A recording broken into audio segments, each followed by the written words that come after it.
Great. Thank you, everyone.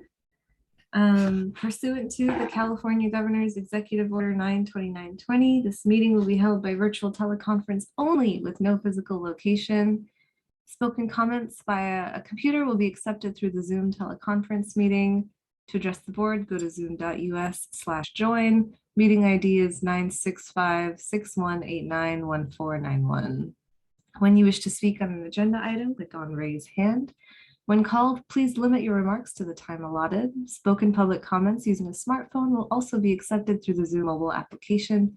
To offer comments using a regular phone, call 1-669-900-6833 and enter meeting ID 965-6189-1491. When you wish to speak on an agenda item, hit *9 on your phone so that we know you wish to speak.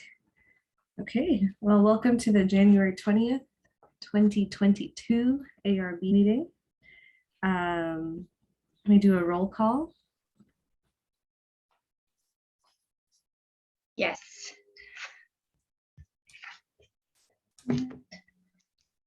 Chair Thompson.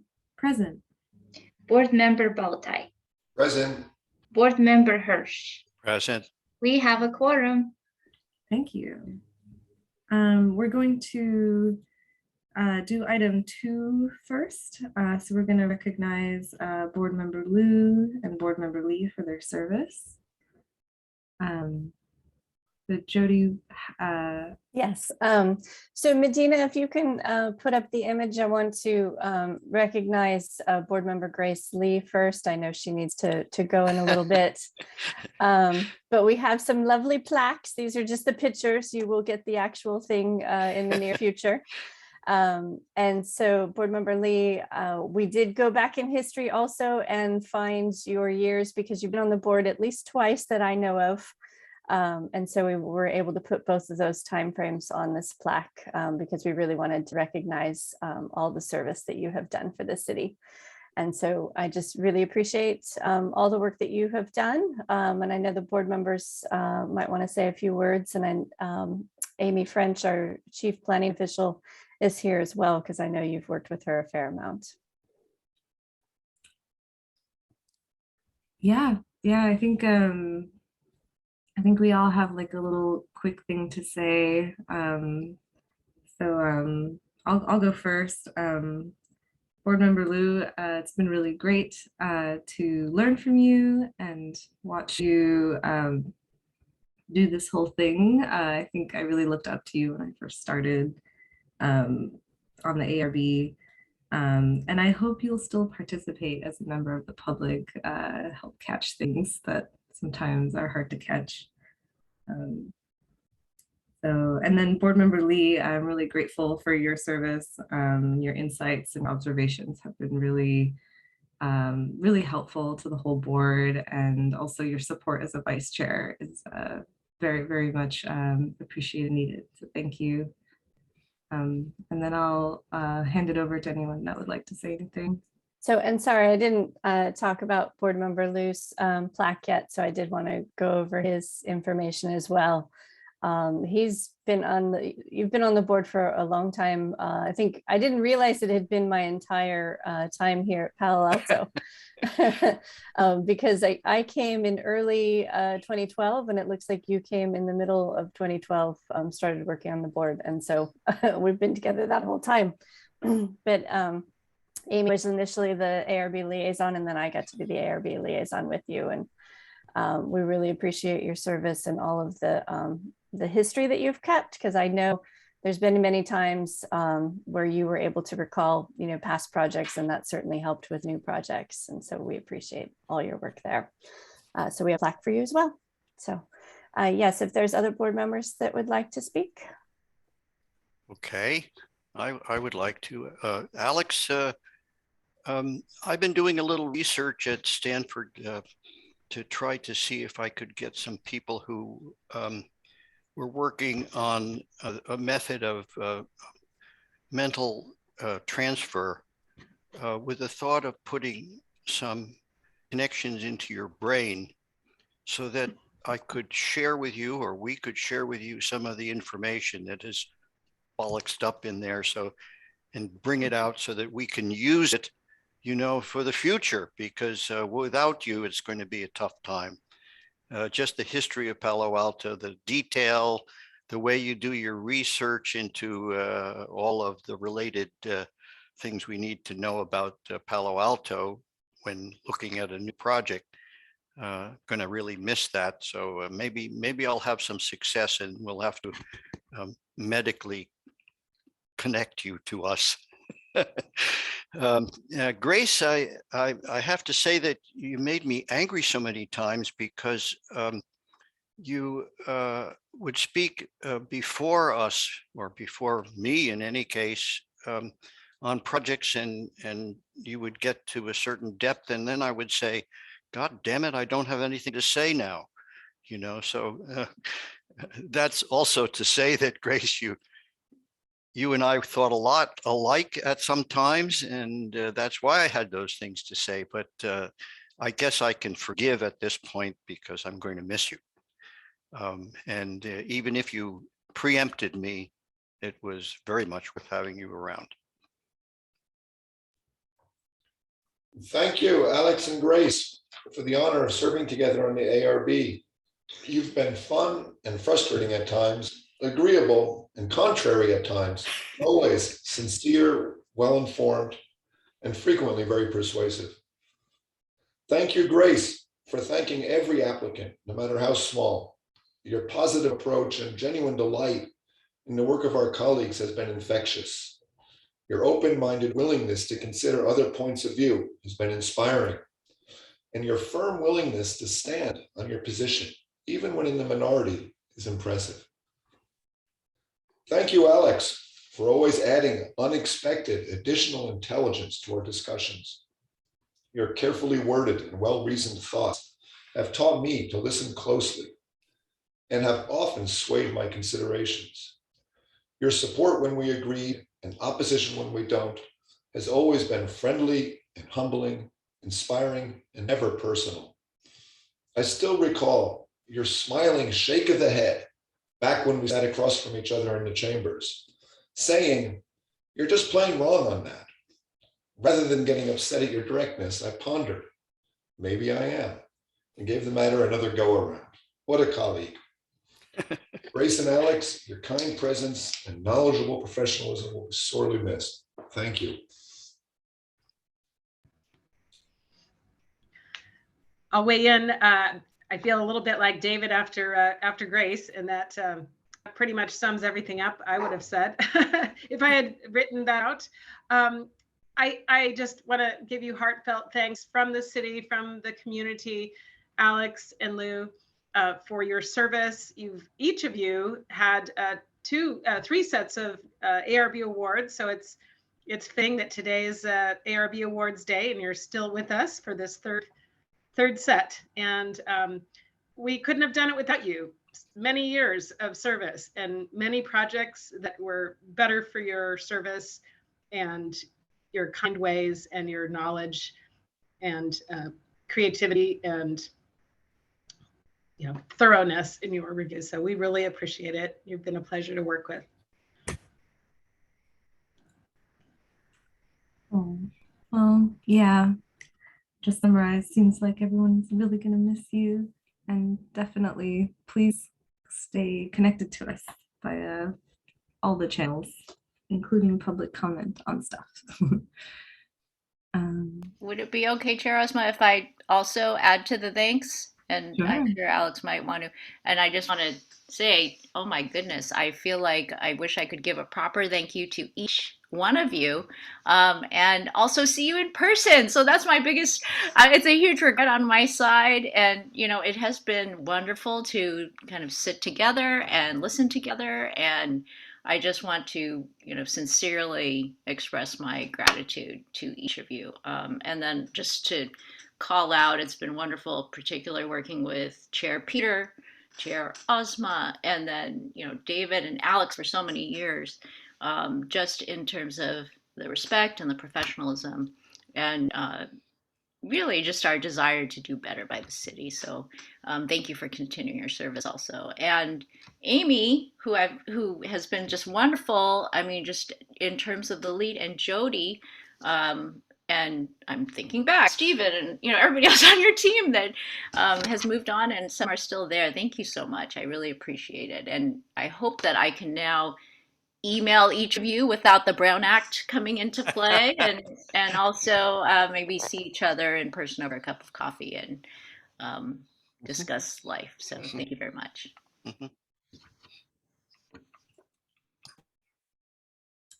Oh, Alex, you're on mute. So thank you guys for everything. I do want to continue a little bit. I'm thinking about doing what Beth Bunnenberg used to do on the, she was on the HRB. She would actually like research the history of projects and then present them to the ARB before your hearings. So I just might do that. And I have one little quote to leave you guys with from Jane Jacobs, which I think applies to Palo Alto. And it is, dull, inert cities do contain the seeds of their own destruction and little else. But lively, diverse, intense cities contain the seeds of their own regeneration, with energy enough to carry over for problems and needs outside themselves. And I think that's the issue of, I think, Palo Alto. I think that really the key is like the regeneration. And I think that's, I think everybody on the board sees that when we have projects like Castellea. So I trust that you and the city will continue on and make great decisions and have great projects come forward. So, and I hope to see you guys all soon, sometime after Omicron. Yes. Awesome. Thank you. Well, that would be great. All right, Jody, shall we go on to the next item? Yes, thank you both. And we will physically get you the plaques soon, and hopefully we can get together as well. So thank you both. Yes, so go if you want to move on to the teleconference item. Sure. Okay, so our next item is the adoption of a resolution authorizing the use of teleconferencing. And this is just something that we have to vote on. Yes, so this is a monthly item in order to stay in the 100% virtual like we're doing. We need to make these findings. And council has asked that we remain virtual until the end of February. That's the latest guidance that we have from council. So thank you. Okay. So would anybody like to make a motion? I'll move to approve it as presented.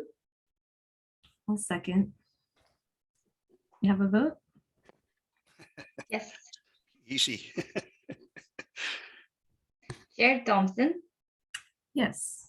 Board Member Baltai, Yes. Board Member Hirsch. Yes. Thank you. Motion carries 3-0. Okay. Our next item is oral communications. The public may speak to any item not on the agenda. Do we have any raised hands? Not at the moment. We have 7 participants, but no one has raised their hand. Okay. Alrighty. I guess we'll keep going then. So agenda changes, additions, and deletions. No changes at this time. Thanks. Our next item is city official reports.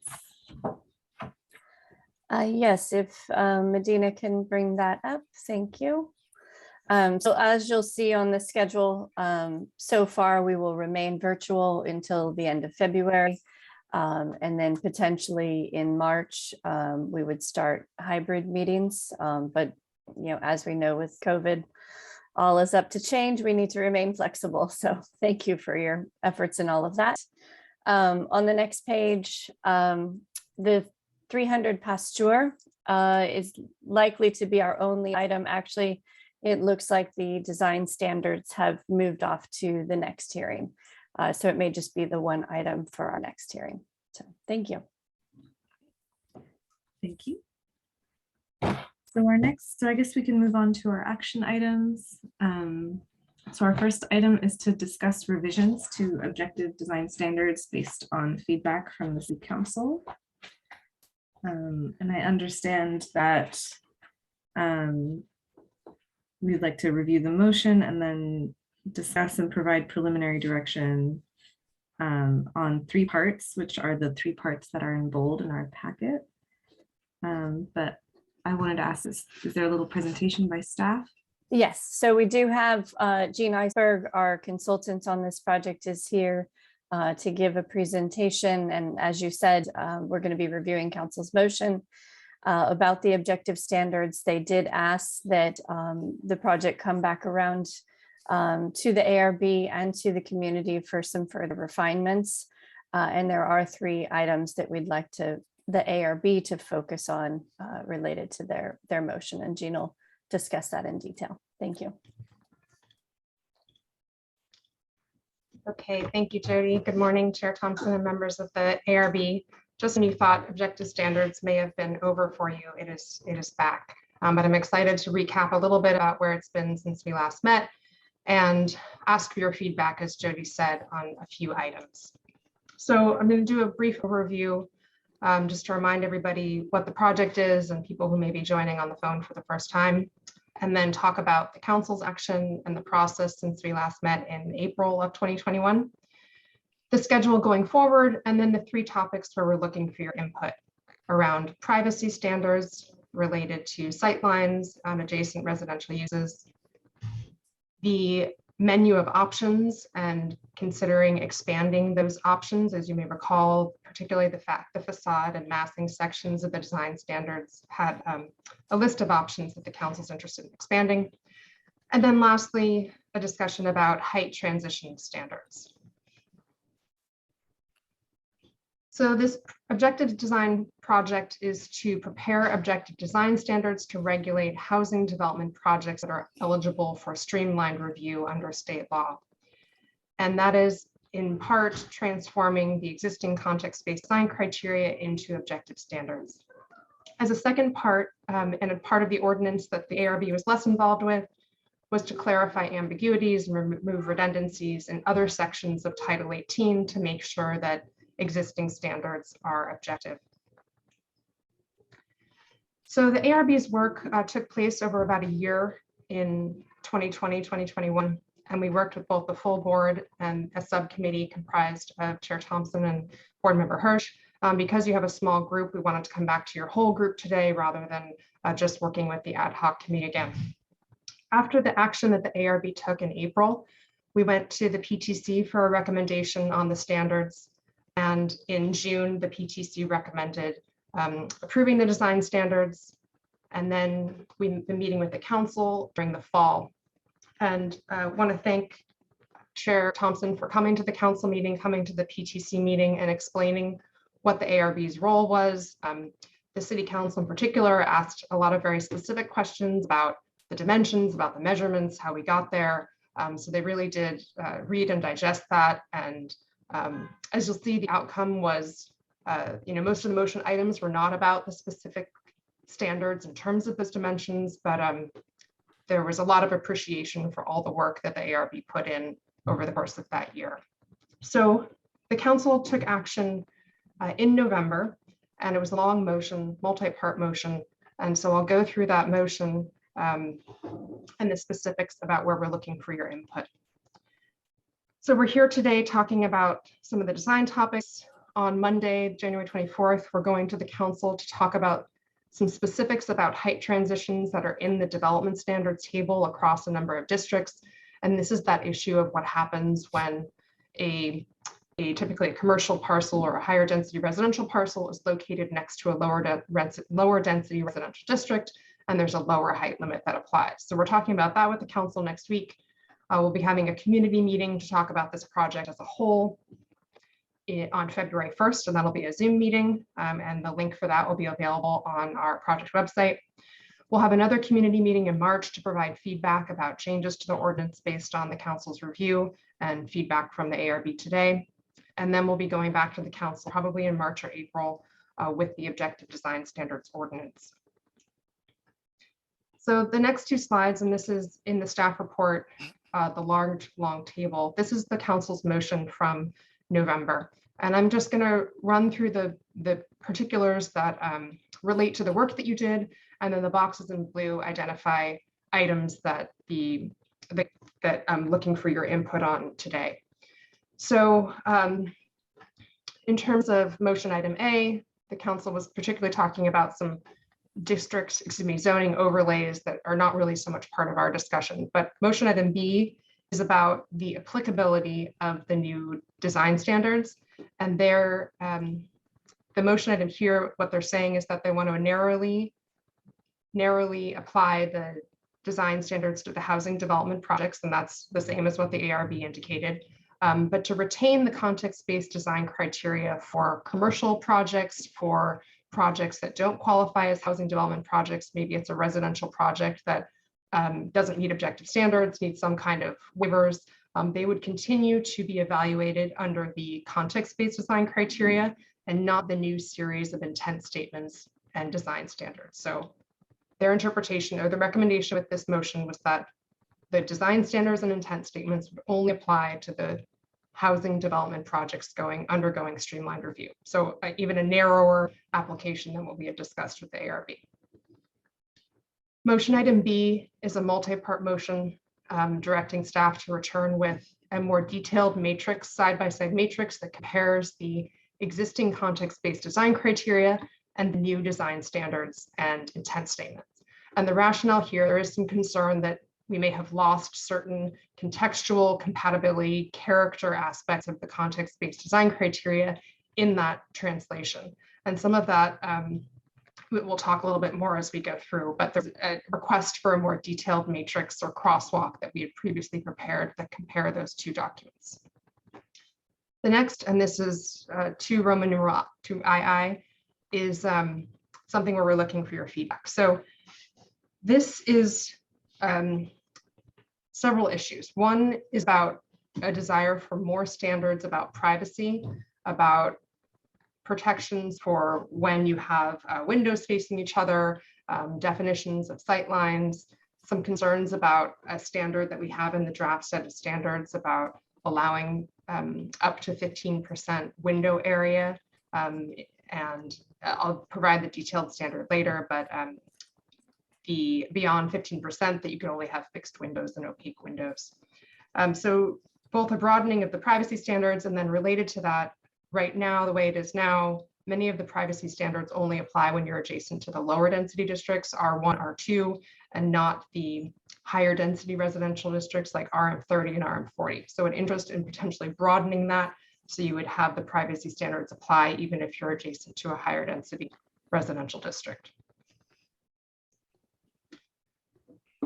Motion item D is about also about an overlay, which was not part of the ARB's work, so I'm going to skip over that. Motion item E, the council asked for 2 more community meetings to have more of a free-form discussion with the community about this project overall. And then F and G are both items we wanted to talk about today. F is the motion item says to look at increasing the number of required choices per category. So this is in the places where we have a menu of options, both considering expanding those menu of choices, but also requiring a selection of more choices within that category. G is sort of a multi-part motion. It's both about the height transition when a new development is adjacent to a lower density residential district, and there's a requirement to drop the height from often it's 50 feet to 35 feet. And then second, this example of a more contextual standard. And the example here is no part of the building can be more than X feet higher than the lowest adjacent building up to an applicable height limit. So kind of wordy there, but the idea is that if you were next to a lower density residential building, you would establish the height based on the height of that existing lower residential home. And so we'll talk more about that in a minute. Last set are 2 motion item H is really about language. There was interest in, instead of calling them intent statements or design intent, to call them all design standards. You know, we were very specific about the language that we worked on with you in terms of what's a standard, that's objective versus what's subjective in terms of the intent statements.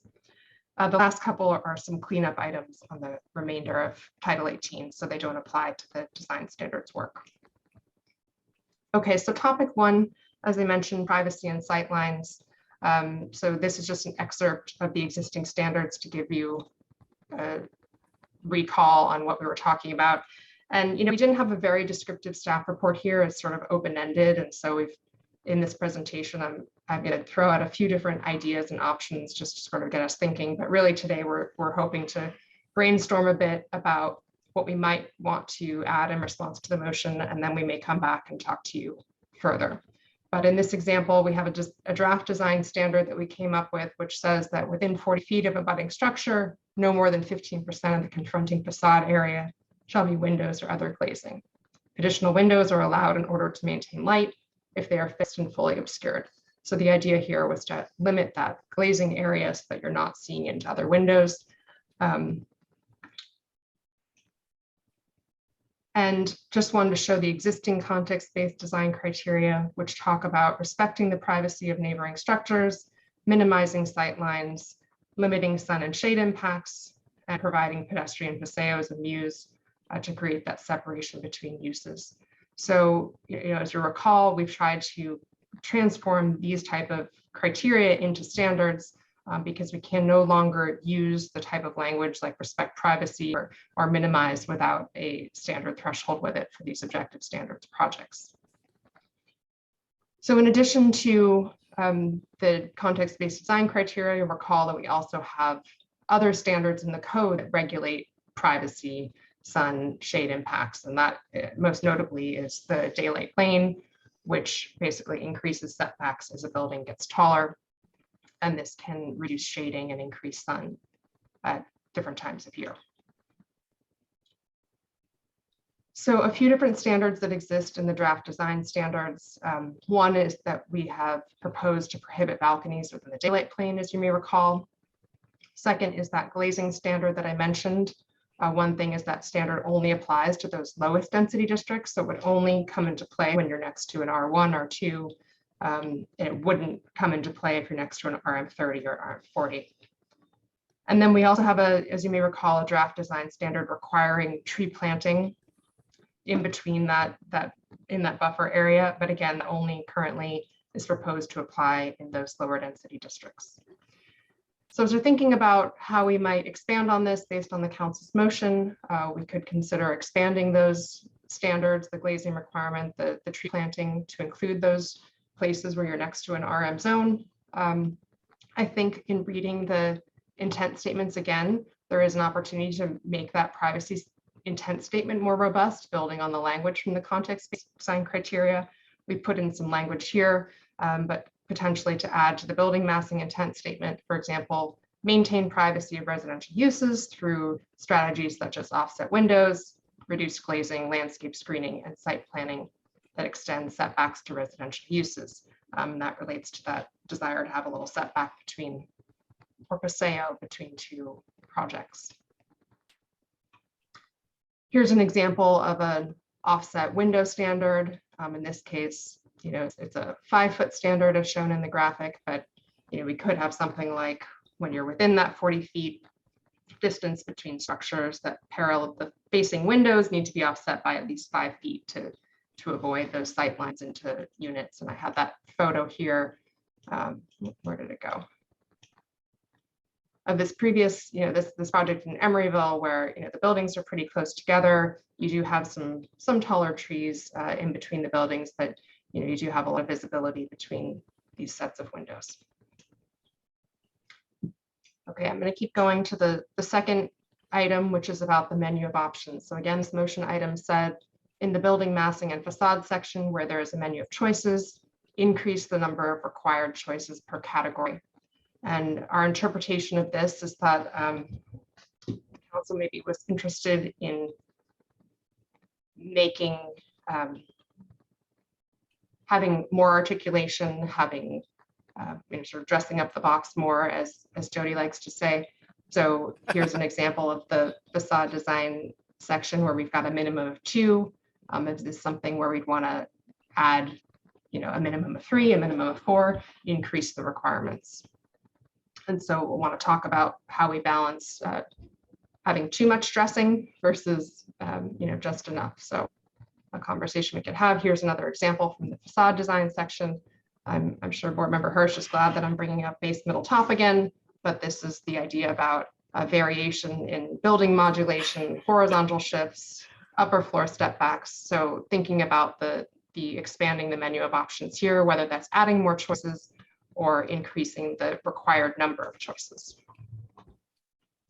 And here's one more example, building massing, where in this case we required, when you've got a transition to lower density building type, we've required all of the standards to be met. You have to do both a landscape screen, a minimum facade break, and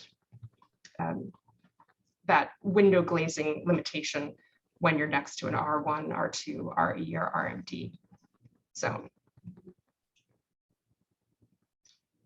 So third issue is this sort of two-part issue, the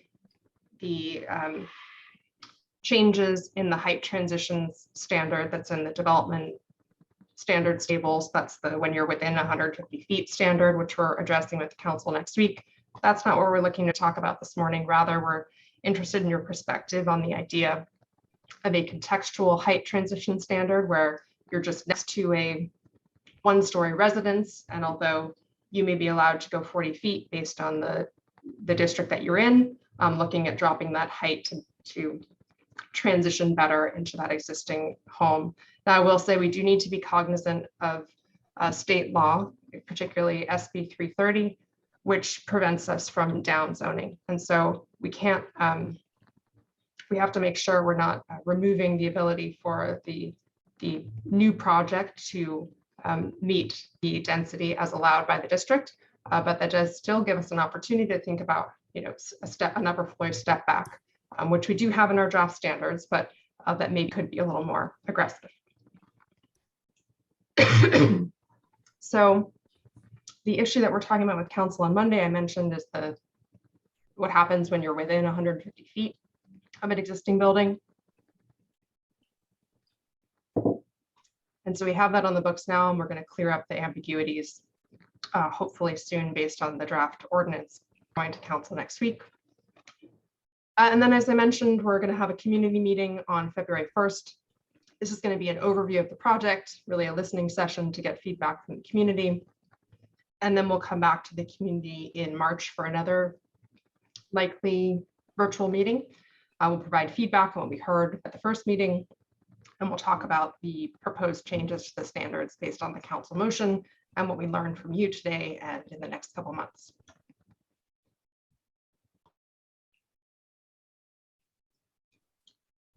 So this is just a summary of the input we're hoping to get from you today. We can go through this however you want. We can have a discussion around each of these items individually, but basically looking for your general feedback today. And as I said, we can come back another time to talk more specifically. Thank you. Thank you. I'm wondering if there's any members of the public that would like to ask any questions or make any notes on this item.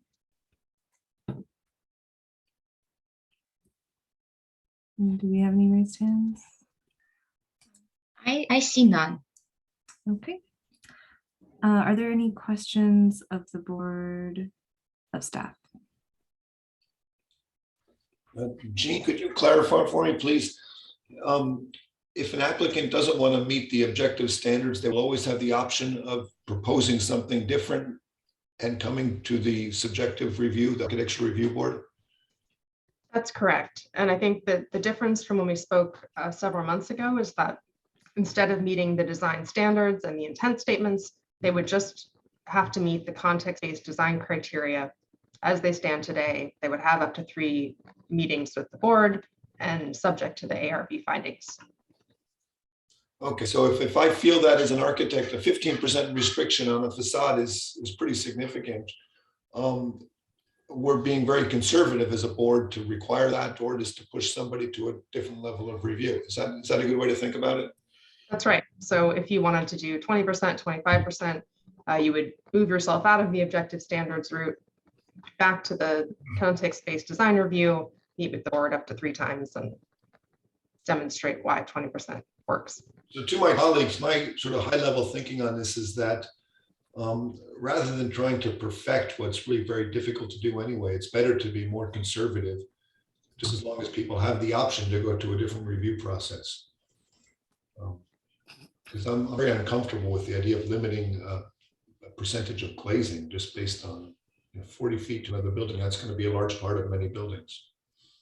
So I'm just throwing that out there as food for thought. Are there any more questions of staff?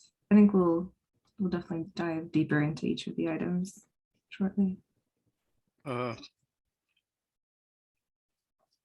Well, how to respond really is my biggest question here. When we get into the weeds on something like this, it's very hard to keep up with you, Jean and Jody and Amy on this, because you're immersed in great depth to it. And so I found that on doing this many times now, there's many books all scribbled all over here, that I don't have a sort of as consistent probably an approach as you guys do. I seem to get lost in the weeds basically of it all. It's because it's very complex.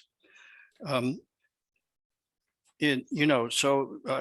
this very time I went back and up to, I don't know, not very far into the book, but I was able to kind of look at some of the council's concerned. One in particular is more options, which I very much appreciate that the council brought that up, because I've felt that way about the way the options were described. So just as an example, under the first part. Are you asking a question of staff? Yeah. So is this a questions period, and then we're going to get into detail later? Correct. Which case I'll put off my comment here until it gets there. Yeah. It's just a question period. We will. I think my plan is to go through each of the items, and then we can talk specifically about. Okay. I mean, I didn't know how far we would go into that today. I mean, you have to respond to the specifics of the request by of the items that we were asked to request to.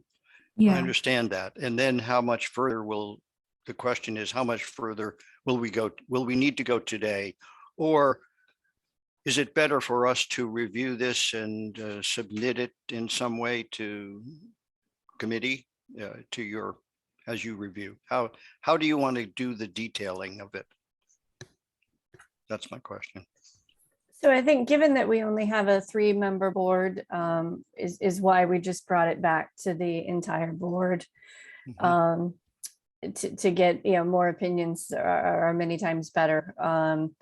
And we do want to focus on the 3 items that we had in the staff report. Mm-hmm. And I think we want to, with the privacy, I think we need to have a floor. Like what's the minimum amount of privacy that we're willing to accept? Because, if a project can meet all of the objective standards, then it must be approved. Mm-hmm. And so do we have the right floor when it comes to privacy? Mm-hmm. Well, I have a sort of a second question on that, because it was interesting what you were saying, Jean, about the state requirement that we can't prevent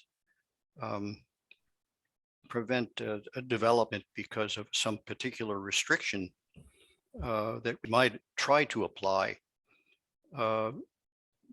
It sort of leaves open an issue here.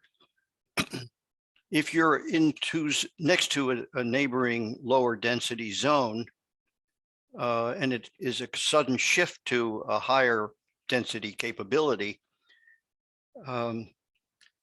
you might say that certain rules and regulations that you apply might make that neighboring property unable to be developed.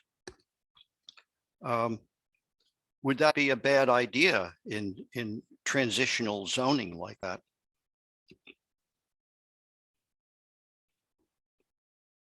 Jean? Well, I'm not sure I can comment on sort of the,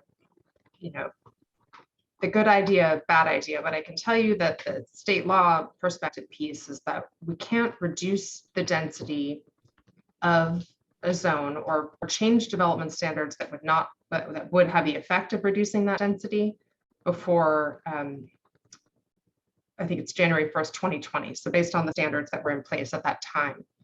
So we certainly can't make development infeasible altogether, but we would need to be cautious about, for example, lopping off, 2 stories of a building based on having a 1-story home adjacent. And so we need to demonstrate more nuance there. Is it about building separation? Is it about what's happening at those upper stories? We already have the daylight plane, but making sure that daylight plane is in effect in the confronting facade. So it just needs to be more nuanced to make sure that the building can still develop at the 1.5 FAR, or, so it's less about height. We don't necessarily need to allow the 5 stories to happen, but we need to allow that density to happen.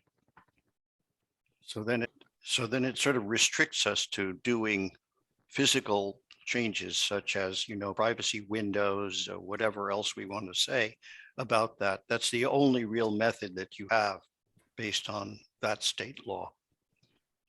I think the draft standards that you've prepared so far in thinking about the privacy windows, that the fixed windows, the opaque windows, I think that works. If we think about that a bathroom might have that opaque window.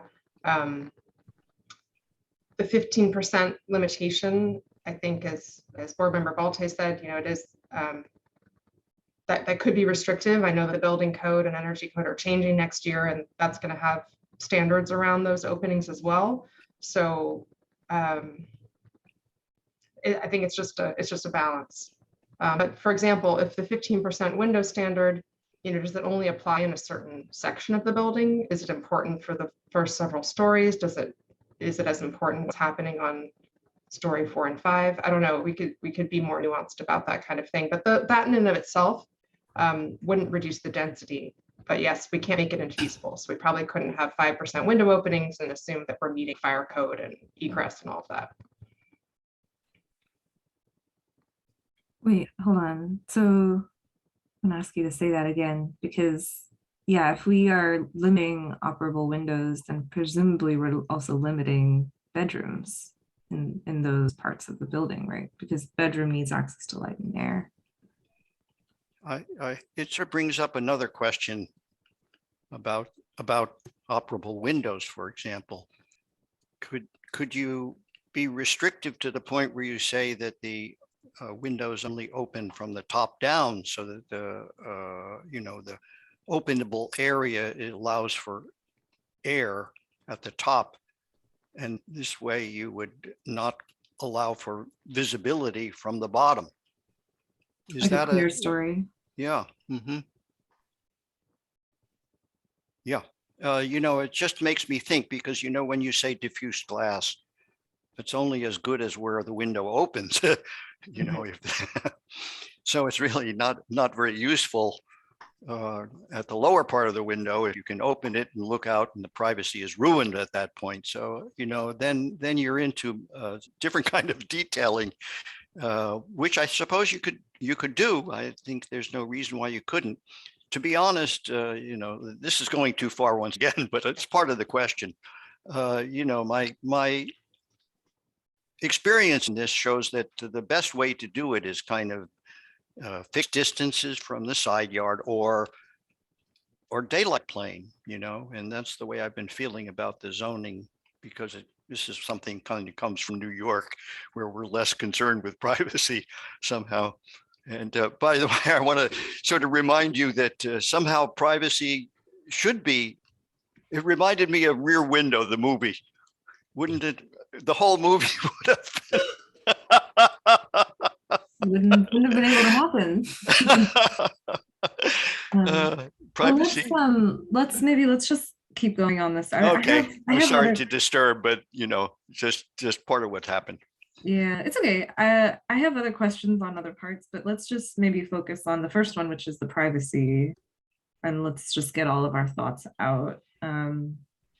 So Dave, I heard you say distance from side yard, daylight plane as two options. We talked about clear story windows as another option. Osma, I wonder if I could ask Jean again. Another aspect of privacy is not just windows, but balconies. And frequently where you have an apartment with a long facade adjoining another property, you want to have balconies. We want them to have balconies. But how does that factor into the concept of window glazing areas? Is a balcony something completely separate that we have to additionally regulate? Or do we just satisfy ourselves with the glazed surface inside of the balcony? Well, so as you said, the glazed surface inside the balcony would apply. And then right now we do have a draft design standards that says you can't have a balcony in the daylight plane. And so since the daylight plane only exists in that abutting facade, that would mean that the balcony couldn't be there. It would have to be on the street facing side, for example, or maybe a yard where the daylight plane doesn't apply because it's not adjacent to a district where the daylight plane applies. But daylight plane only applies to RM, R1 and R lower RM zones, doesn't it? All of the, maybe Jody can correct me, but I believe it's all of the daylight plane applies to all of the lower density residential districts as well as the RM districts. I have a comment on that then too, is that suppose you have a site, so it's a deep site of some sort, and you've turned a corner on the adjacent property, so that property is all along the adjacent property from front to back, and it is 100 foot deep, let's say. And you could get a building, let's say, on the adjoining lot that's 100 feet, the full 100 feet. So then there wouldn't be any possibility of a balcony in the rear yard of that adjacent building. I think that actually this kind of analysis, you have to kind of look at prototypical issues like this, where the adjacent building might be a different lot configuration. The one facing the one avenue, has front yard, rear yard issues. It's a house, let's say, and the adjacent property, which is a different zone, is the full depth, but it's on a separate street, so that its rear yard is now facing the entire lot. How do you deal with that in terms of balconies? I think in terms of open space, some of what this is pushing towards is to have more open space, probably at the ground level or a courtyard. If we're talking about a multifamily building, a courtyard that's maybe a C-shaped building or even a donut, but the ground level open space would still work. It's probably shielded so much by a fence, and part of the council's concern was about sight lines, and so I interpret that to mean looking into somebody's window this way. So the upper story balconies were the concern as opposed to the lower story. But yeah, so that's I think this is pushing the open space, more common open space. Yeah, and I do want to be clear that the standards as they currently are written does say that balconies shall not be located in the daylight plane, which means, the balconies would have to be laid back in accordance with the daylight plane, but it doesn't mean they're not allowed. They would just be, further set back from the property line. And we do have daylight planes in the RM. There is, however, if it was a higher density, if it was abutting an RM 30, 40 or planned community, and the width was 70 feet or greater, then there is no daylight plane. So there are some instances of larger lots next to higher densities where there is no daylight plane. Is the concern mainly between higher density and lower density, or is this standard also supposed to apply between high density lots? Yeah, thanks for raising that, because part of the concern was that right now the standards are really only applying when they're next to lower density districts. And there was a desire to, and from the community in the public comment to the PTC and the council, and also from the council, that the RM 30 and RM 40 districts should also have these privacy protections. And so that was the second part of the concern, that right now that some of the draft standards, like the window glazing, like the landscaping between the buildings, new project, existing project, are only applying to those lower densities. zones, and there's an interest in applying them to the higher density zones as well.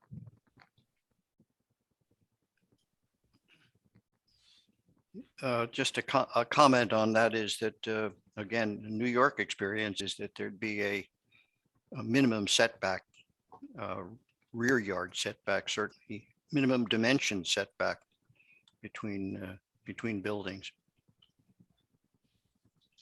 I can throw out some thoughts I've gained from working with the Palo Alto individual review process that I think have been a pretty good set of sort of formalized subjective standards. For example, when you're trying to preserve privacy with views out a window, having it be obscure or at a sill height of greater than 5 feet is, most architects now understand that's what Palo Alto is asking for. You could easily objectify that and say that windows have to be either obscure or 5 feet sill heights, or they apply to something like a 15% standard. The objective standards have not gotten in, the IR policies have not gotten into whether a window opens or not. It's a balancing act, but in my experience, most of the time windows are left closed or mostly closed. And so while it's true you can open a window and have complete privacy violation, it's very rare. And so maybe it's not worth pushing on that. It gets so complicated, David, to legislate how a window opens or things like that, or to require mechanical restrictors on window opening. And I don't think that's actually that big a privacy impact, as much as just having the glazed surface and whether you can see through easily or not. Another concept that's constantly looked at is whether you have just a casual viewing opportunity, say a window in a staircase or a bathroom, versus a window in a living room where you might be looking at it all the time. It's hard to see how you objectify that, but I'm just throwing out things that have worked for R1 and R2 zone development in Palo Alto. Another concept that's constantly looked at is when you have a balcony or some outdoor surface that you're not using windows anymore to regulate privacy, just the size of the balcony, the way it's going to be used has a big impact on somebody's privacy. A large balcony with a party happening on it is a much greater privacy impact to the neighbor than a small one where only 1 or 2 people might sit. As well, having some kind of privacy screening, again, saying from a height of 5 feet down, you have to have either a lattice or some kind of landscaping or some physical screening, often seems to be a good balance. When we want to propose a balcony on a house that's overlooking a neighbor, that usually seems to be a reasonable balance that the city has come up with already that works.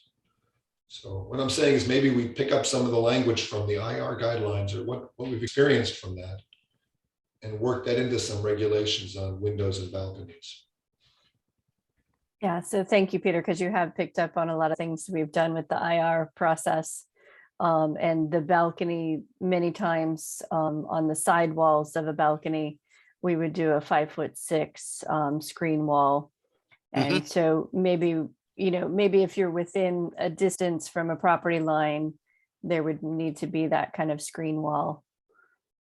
There's also another option of having like a deep planter or a barrier so that their visibility and people are required to be off of the edge of the balcony, which is, makes more sense for a bigger balcony. For a tiny, 6x6 balcony, maybe not, but for a rooftop or a deck that is a common area, having like a 3 foot, 4 foot buffer from the edge would prevent people from being able to see beyond. That's a good point, Osman. Yes. Yeah, and for the single family homes, we have done that. Like I say, we've done the screen walls on the sides, and maybe we've done the planter on the front of the balcony, which would really be the rear setback. But you're right that in a multifamily situation, if we had a common deck or something like that, then having a rim of planters could serve that same sort of visual buffer, keep people away from the edge where they can't see down into the backyard. For safety reasons, people also like that. They don't like it, especially if they're up high. So how do you objectify these IR standards? We've actually done it already for the most part because of the SB9 regulations, that's allowing, the 2 units and the subdivisions of land. So we do have a fair amount of that written down already.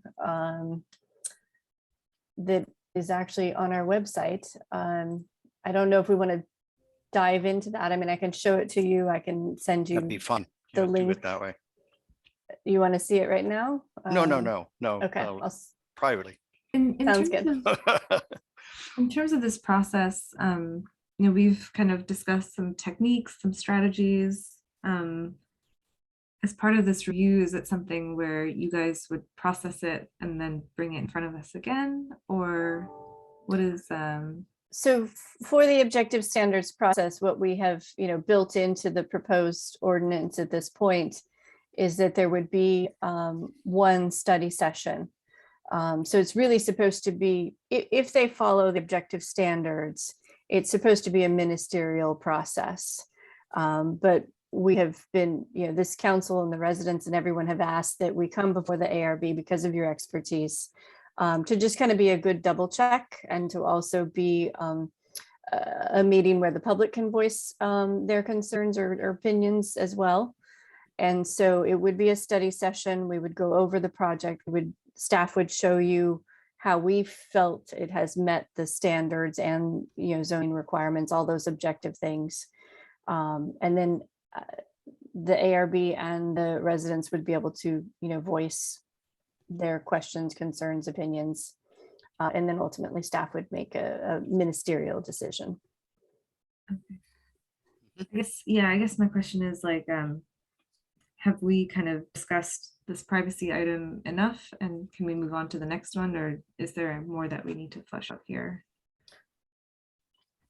What are you thinking, Jean, for privacy? I mean, I guess if that's it, I think that's okay. If there's anything else about sightlines in particular, about expanding intent statements, it sounds like we have some direction about looking at the IR guidelines and the changes that were proposed under SB9 compliance. But yeah, if that's it, that's great. It's very helpful. There's another couple of thoughts on this, or trying to be helpful, but look, I'm a practicing architect, and we're told often that you have to align your windows with the neighbor, things like that. But it's very infrequent that we actually have that information. When you're telling an applicant they have to measure precisely where a neighbor's windows are, that's not always possible. And there isn't really a professional, surveyor you can hire to do that kind of thing. If the neighbor doesn't cooperate and let you on their property, if you don't have drawings of their building, you're really asking an awful lot of an applicant to go figure that out. And yet we're working towards standards that are requesting that level of specificity. Yes. So I caution that it's great if you can just know where everything is, then you can make some kind of view cones or offsets and angles, but it's infrequent that you have that information. And I do think we want to make it easier, not harder, to get new housing built. Mm-hmm. So my feeling is that if we can come up with a few statements about things like windows, glazed surfaces, and balconies, viewing opportunities outdoors, and basically say that a glazed surface has to meet a certain privacy standard of opaque surface or 5-foot sill height, or only be in a bathroom or a room with casual viewing opportunities. A balcony just plain can't have an opportunity to look beyond, say, a 5-foot buffer or a certain depth landscape zone, things like that, or be of a minimum size, and just put out as an absolute standard. That's what we require for anything that is a potential privacy impact. People can then still go beyond that and just make an application for this objective review, but be fairly strict about basically a balcony that has a viewing opportunity to a neighbor is not allowed. You have to do mitigating standards on all balconies. And don't get into whether the neighbor is a certain height or size or position, because that's very hard to prove. We just want to know something. As an architect, I just want to know what the standard is so I can comply with it, or if I need to go beyond it, have another round. And I think really, if you just say it's glazed surfaces and outdoor balcony surfaces, that might be a way to develop the standard. So I hope that's helpful. Yes, thank you. I think I'd prefer that over a percentage requirement. That to have like these other strategies, like having the 5-foot sill height or having clear story windows or something, you know, being a part of the daylight plane would be better than imposing a 15% glazing requirement. Because my concern for that, as stated before, would be we would be limiting beds and units if we decided to impose something like that. I want to chime in. I agree with what both of you have said, that it's better to be very general in this respect, and not specific dimensions on window openings or whatever, but sightline issues to be of a certain requirement versus that. It's very difficult. So I guess what would happen if you have unusual lot conditions, I actually have one in my very house here, where I look directly into a side yard of a neighboring house. So the privacy of the usage of that lot, because of the way the street is angled, and the house next to me is historic and has been there forever and ever, you know, and so this yard is here. And I remember the review process was very difficult because the design reviewer at Benning said, what can I see out of this window? And he said, well, maybe, okay, you can't quite see everything there, you know, but those situations come up. So it's better to have it a very generalized concept that works with specific rail heights, et cetera, or visual barrier descriptions. Like landscape could also be a strategy. Landscape, but I'm most concerned about landscape because what kind of tree is it going to be? Is it really going to work in the wintertime when the leaves fall off the tree, you know, and then you see this. Landscaping is less capable of really being specific about than building elements. That's true. Yeah. Another strategy could even be, you know, kinking your wall so that, you know, your windows are pointing not at your neighbor, they're pointing to the side. And even that kind of strategy could, you know, mitigate. You could get more glazing potentially if you're not looking at the neighbors. The only other thing I wanted to say Direction. is Direction of view. Direction. Yeah. Mm-hmm. So the only thing I was going to say is that I feel like in multifamily housing, you kind of want eyes on things, especially common areas. So like a lot of multifamily housing will have center courtyards, or they'll have like a, you know, horseshoe shape or something where eyes are on the common spaces for safety. And so I can understand in like an R1, nobody wants eyes on their, you know, private yard, but in a multifamily housing project, those eyes are important sometimes, especially kids are playing, things like that. That's what creates a lot of the culture. So I think we should think about like between multifamily housing, if that standard is really applicable, because the culture is kind of different in living in those areas. It's true. Perhaps taking what Ozma and David have been bringing forward, in the standard, try to define a surface, a facade that requires privacy. And you could do that relative to the configuration of the neighboring lot, like David was saying, or as Ozma was saying, not every adjacency requires privacy. So first, just define objectively what requires privacy, and then make an absolute standard for the glazing or the balconies that have to be private. Always within the mind that you can always go for a subjective review. But like Ozma said, anything facing a courtyard or an internal thing, you don't want the privacy. And it may be the other parts of, if you're facing the front of a building on your side yard, maybe that doesn't warrant privacy either. But you must be able to qualify that.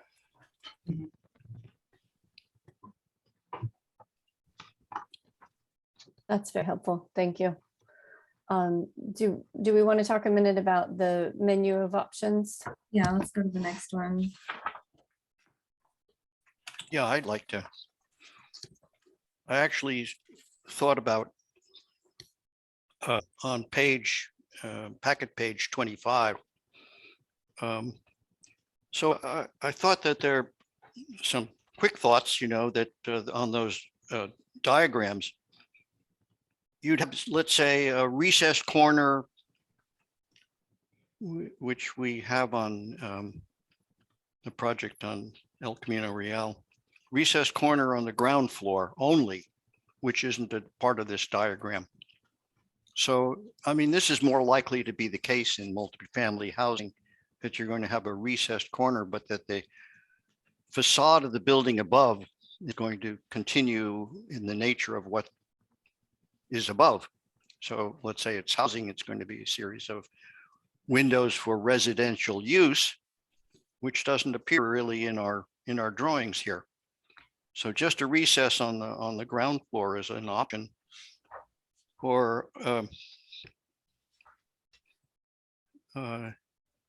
you know, the actual detail, the actual original drawing that's on the upper left-hand side on packet page 24 is an interesting option, but it doesn't appear in one of the actual design possibilities, where you have an element that actually pulls forward, whatever that is, as a separate kind of a piece. Do you know what I'm saying, Jean? Do you see what I'm saying? I see what you're saying. I think this standard is in the building orientation section, so it's really just talking about the location of the building entrance, and then the opportunity from this massing that protrudes like that is an option in the next section on building massing. So Okay. I hear you that the standard for the purple box is not there, but the idea for the standard is the building entrance, but you could have an entrance into an element that's like this in some way Yes. as well. Right. Could you not? Yeah. Yes, I think so. Yeah.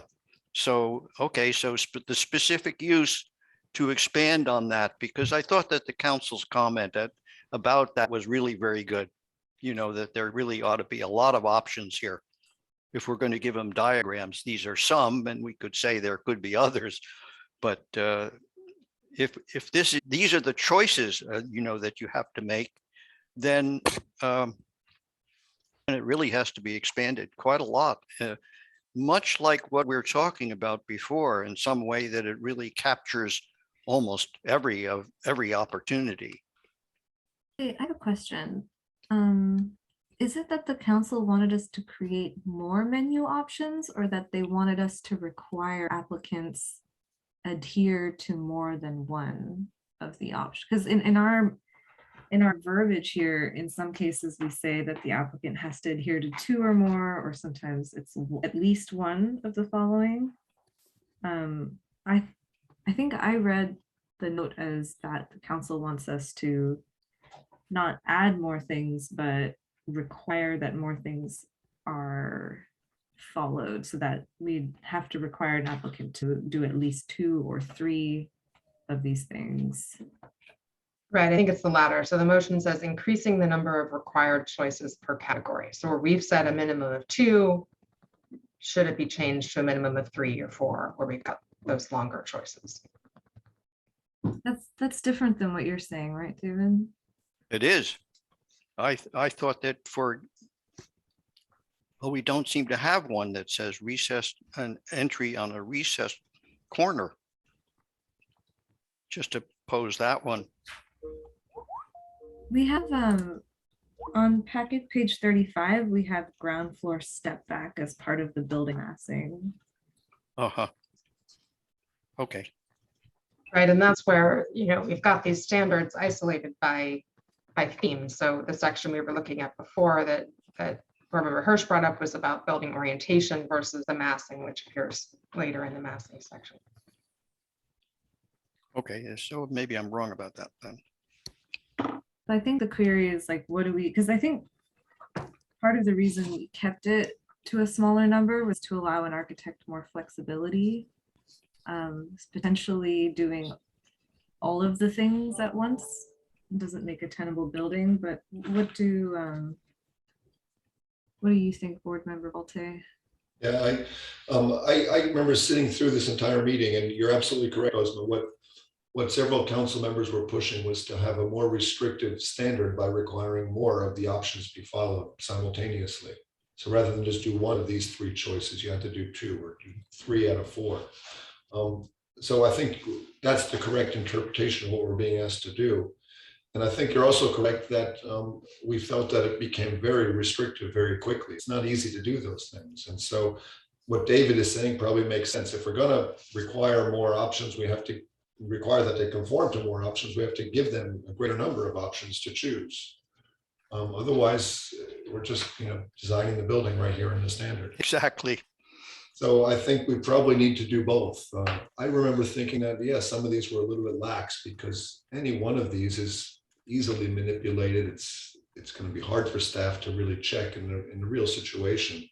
Some of these about window configurations and stuff. And so if we can come up with maybe twice as many options and then require conformance to at least half of them. It's just a greater level of granularity and a lot more work. That's what I think about it. I think you really have to put this back to however we developed it the first time. Somebody needs to sit down with a pencil and sketch out what these various options might be. David, you've got a good hand. You could do that. Right? Yeah, it would be helpful. It would be helpful to staff, and maybe this is going to warrant a second hearing. I think so. But it would be helpful if maybe Board Member Hirsch, you are tasked with this, to just sort of write down the general idea of what some other things we could think about. I mean, I think we can come up with the specific wording, but it's mainly just the idea of what other topics we could add. Fine. Perfect. So we're thinking of adding to the list. Is that right? That we would add. Well, level of options an architect can pick from. You have to conform with at least 3 of these things, but make it a list of at least 6. Oof. So that they have more options. Otherwise, if you pick all 3 of 3, then we've basically done it already. And what those options are is the work. Okay. Sure. Yeah. I mean, after looking at this again, I was thinking like you, Board Member Hirsch, there could be a few more moves we could put in here. That would be acceptable. And then maybe we ask people to do too. But yeah, I think it might also be an interesting exercise to see if what happens if someone conforms to all of them. What is the building even like? Is that even possible? Because we also need to prove that it doesn't work. Yeah, no, we had certainly gone through that exercise when we had Chris on board to show, some different buildings that are already in the world that would be able to abide by these standards. So we know, there are several types of buildings that will get through these objective standards, but maybe there's some different ways to think about it as well.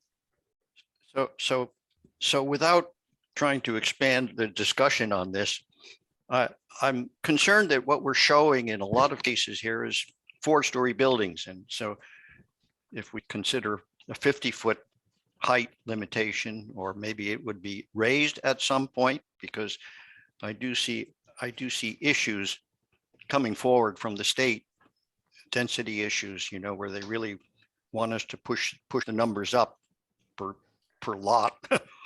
Yeah, we had been very careful to show, buildings that we thought would be allowed in Palo Alto, given our height limits and things of that nature. So that's why we chose 4 stories, because 4 stories, yes. Yes. Okay. So, but I almost feel like to allow for a certain amount of flexibility there, even in the diagrams. But okay, I agree, because 50 feet is what's been stated publicly so often now, even though 54 has come up, 50, even in, begging the question into the 60s, perhaps in some ways. Yeah, but also too, just because the diagram is 4 stories, I mean, that's not the limiting factor. I mean, it's just a diagram. So it's the height limit that really controls. Right. But in a way, sometimes these drawings tend to look like they're just absolutely limited to 4.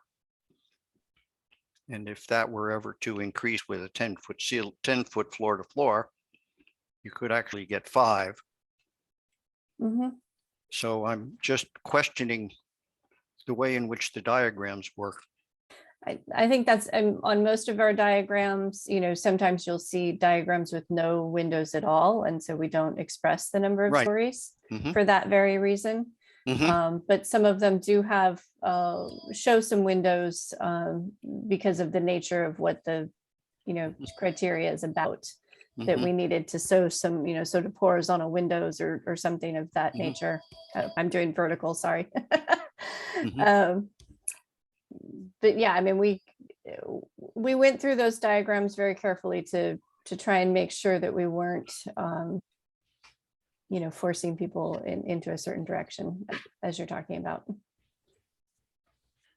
Maybe what might be helpful, let's move on after this. Maybe what might be helpful is having just I think we've been seeing all of these options in the Word file with the diagrams, but it might be helpful just to have like a really straightforward list of the menu without the diagram, so that we can kind of see all in one place what we're asking applicants to do. And I think, Jean, we had been putting together a checklist because, ultimately staff has to implement this. And so, we needed something for ourselves about how many options you have to pick.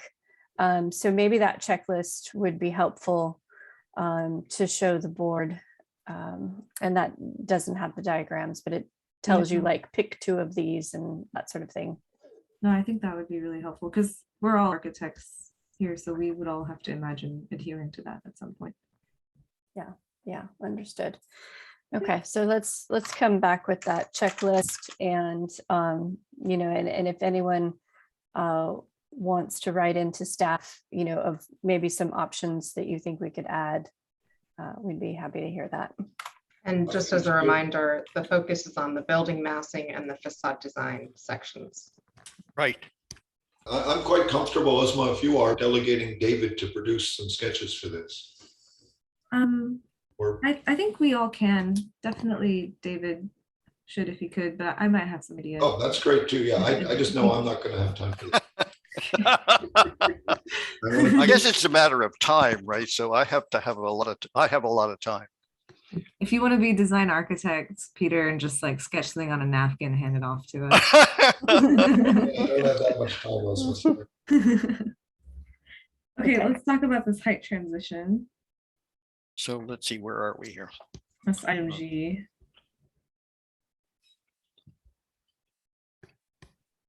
Jody, this is the one you put a lot of thought and propulsion into earlier, right? Trying to clarify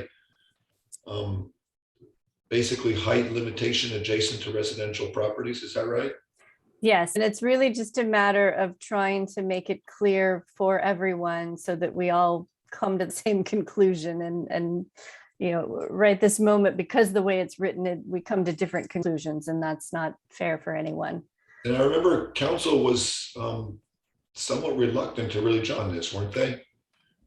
I remember at that meeting, they were questioning how restricted we wanted to be. Am I remembering this wrong? Jean, if we go back to the motion itself, I think they're just, staff had originally been proposing in the commercial zones, especially is where there's the most ambiguity. You can say, is it 150 feet away or is it just 50 feet away? Right. Staff had initially been saying that we would like to go with the 50 feet because that's how we were reading that language. I think that's where council and residents, got a little bit uncomfortable because they didn't necessarily agree with staff's interpretation. Now I remember that, yeah. And so that's why I think now we're sort of coming up with this, what we hope is a compromise, and basically saying in those commercial zones, let's go with 150 feet, but then the ARB could review a project and do something lesser. You know what bothers me? 150 feet is way over a street dimension. And this discussion was much about the two zones adjacent, the zone at Wilton Court, basically, right? Yeah. Wilton Court was affordable housing, and so we only did like 49 feet in that situation. But that was a special case, where we could do that. The 150 feet is a fair distance, which is why, that was not staff's initial take. But we are trying to come to some resolution, whatever that may be. I kind of don't, I'm not really worried about the outcome at this point. I really just need an answer that I can tell my staff, and that, then we can all interpret the same way. But I think the community felt like that the 150 feet was written into the code. And because of the way it's written, we feel like we're not down zoning any of this stuff. So we feel like we're, in safe territory there. And then just, having it where the ARB could do something lesser gives us that flexibility, gives us that ability to look at the context of an individual project and be able to accommodate, something lesser if that's appropriate. So we felt like just in this moment, we feel like that's a good compromise. It's very possible that as we move forward and we start talking about our, RENA numbers and how much housing we need to build, and, the housing element update, we may have to come to a different conclusion, or we might, discuss that further. But I think just in this moment, we're trying to have a good starting point. And I do want to clarify, there are two parts to this motion. So the part we were just talking about is the development standards, and that's about clarifying the ambiguities, but there was still this desire within the council motion about a more contextual standard that relates to, regardless of what the zone is that you're next to, if that existing building is, 1 or 2 stories, how does your new project respond to that? Specifically about a potential reduction in height. I guess I hope it's not the New York syndrome here, but I have a problem with it, especially in that, you look at that situation. If I were the architect on the other side of that one, if it were 150 feet at Wilton Court, and you couldn't build that building the way it has been designed, I'd be very, very bothered. I think when you have like that particular situation where you have a street dimension, that all of a sudden to refer to the neighbors because of that regulation being that restrictive, 150 feet is one heck of a big dimension. Yeah. I'm bothered by that dimension. The actuality of this is a question to staff, is that we have a 35-foot height limit adjacent to residential within this distance of 50 or 150 feet. And beyond that, it's 50 feet in height. Is that right? That's generally correct. It's a little bit different for each district, but yes, generally. It is. So I at one level, I concur completely with David that 150 feet is too much. And that's easily across a street, things like that, where it just isn't, there is no contextual issue anymore. And exactly. So I think staff had it right the first time, that it was intended to be 50 feet for most circumstances. I think that given our current desire to increase housing, leaving it at 150 is very restrictive, unreasonably restrictive. And we should advise council backwards that they're missing the point on this. 150 feet is adequate in most situations to ensure reasonable height stepping. And Wilton Court is a good example of that. But many times we review projects and the 50-foot number seems to work pretty well. So I think that this is one of those things where they're looking for us to come back with real advice and saying to them that the 150-foot thing is probably a legacy from days gone by where we had a different, more suburban standard in Palo Alto. And we should come out strongly for the 50-foot thing. I also wonder if there's not some way to come up with an additional overlay in response to council's desire for a contextual standard of a daylight plane kind of thing in the case of a lower building. We often have a one-story building and somebody wants to put 4 stories next to it. My general rule of thumb is that I only want to see a 2-story step, not 3. But if you were to make some kind of a daylight plane starting with either the property line or the neighboring building itself, 45-degree angle or something, that would then be a trigger for a more subjective review or just a standard that council is asking for. Daylight planes, I think, are the best way to regulate this kind of thing, honestly. I want to just put my here on that one, because that's my point of view as well, that the daylight plane is by far the best objective way to do the zoning. And everything else that we do, yes, if we can do it contextually, such as we've been discussing with the balconies and visual sightline issues, as objectively as possible, so it's not open to questions by any other agency, state or otherwise. But daylight plane is always really the best. I was even thinking of the side yard issues, and the side yard setback and the daylight plane, and to look specifically at that, in these mixed zoning areas, to see what the diagram comes up with for that. And then I'll just add that I agree with Board Member Hirsch and Balte about the 50-foot be more appropriate. I would even go so far to say is, when a property is height, zoned for a certain height, a developer should be allowed to build to what it's up to zone for. And then we have these, edges that we need to think about. Now I've seen a project in San Francisco that's next to a Victorian, that might be 1 or 2 stories. And this is like, an 8-story building. And the architect very artistic, expertly just aligned part of the bulk, just some of those 4-foot in and outs, 2-foot in and outs, aligned with the context. And even though the building was so much taller than the adjacent building, it didn't feel out of context because the architect related it to the adjacent building with the design. And so I think that should be an acceptable way of keeping things contextual as well. So I just also want to put that out there as a potential strategy, that height alone needn't dictate a contextual based design. There are other things other than height, like the articulation on the facade that can relate a building to its context.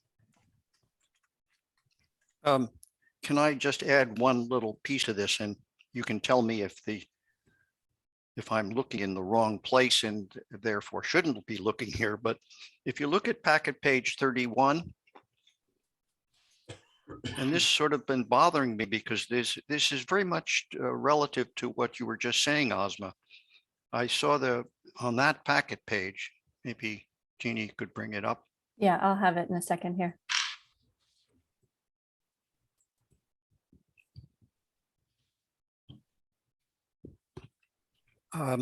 On this particular image, you look at the way in which the setback was related to the building next door.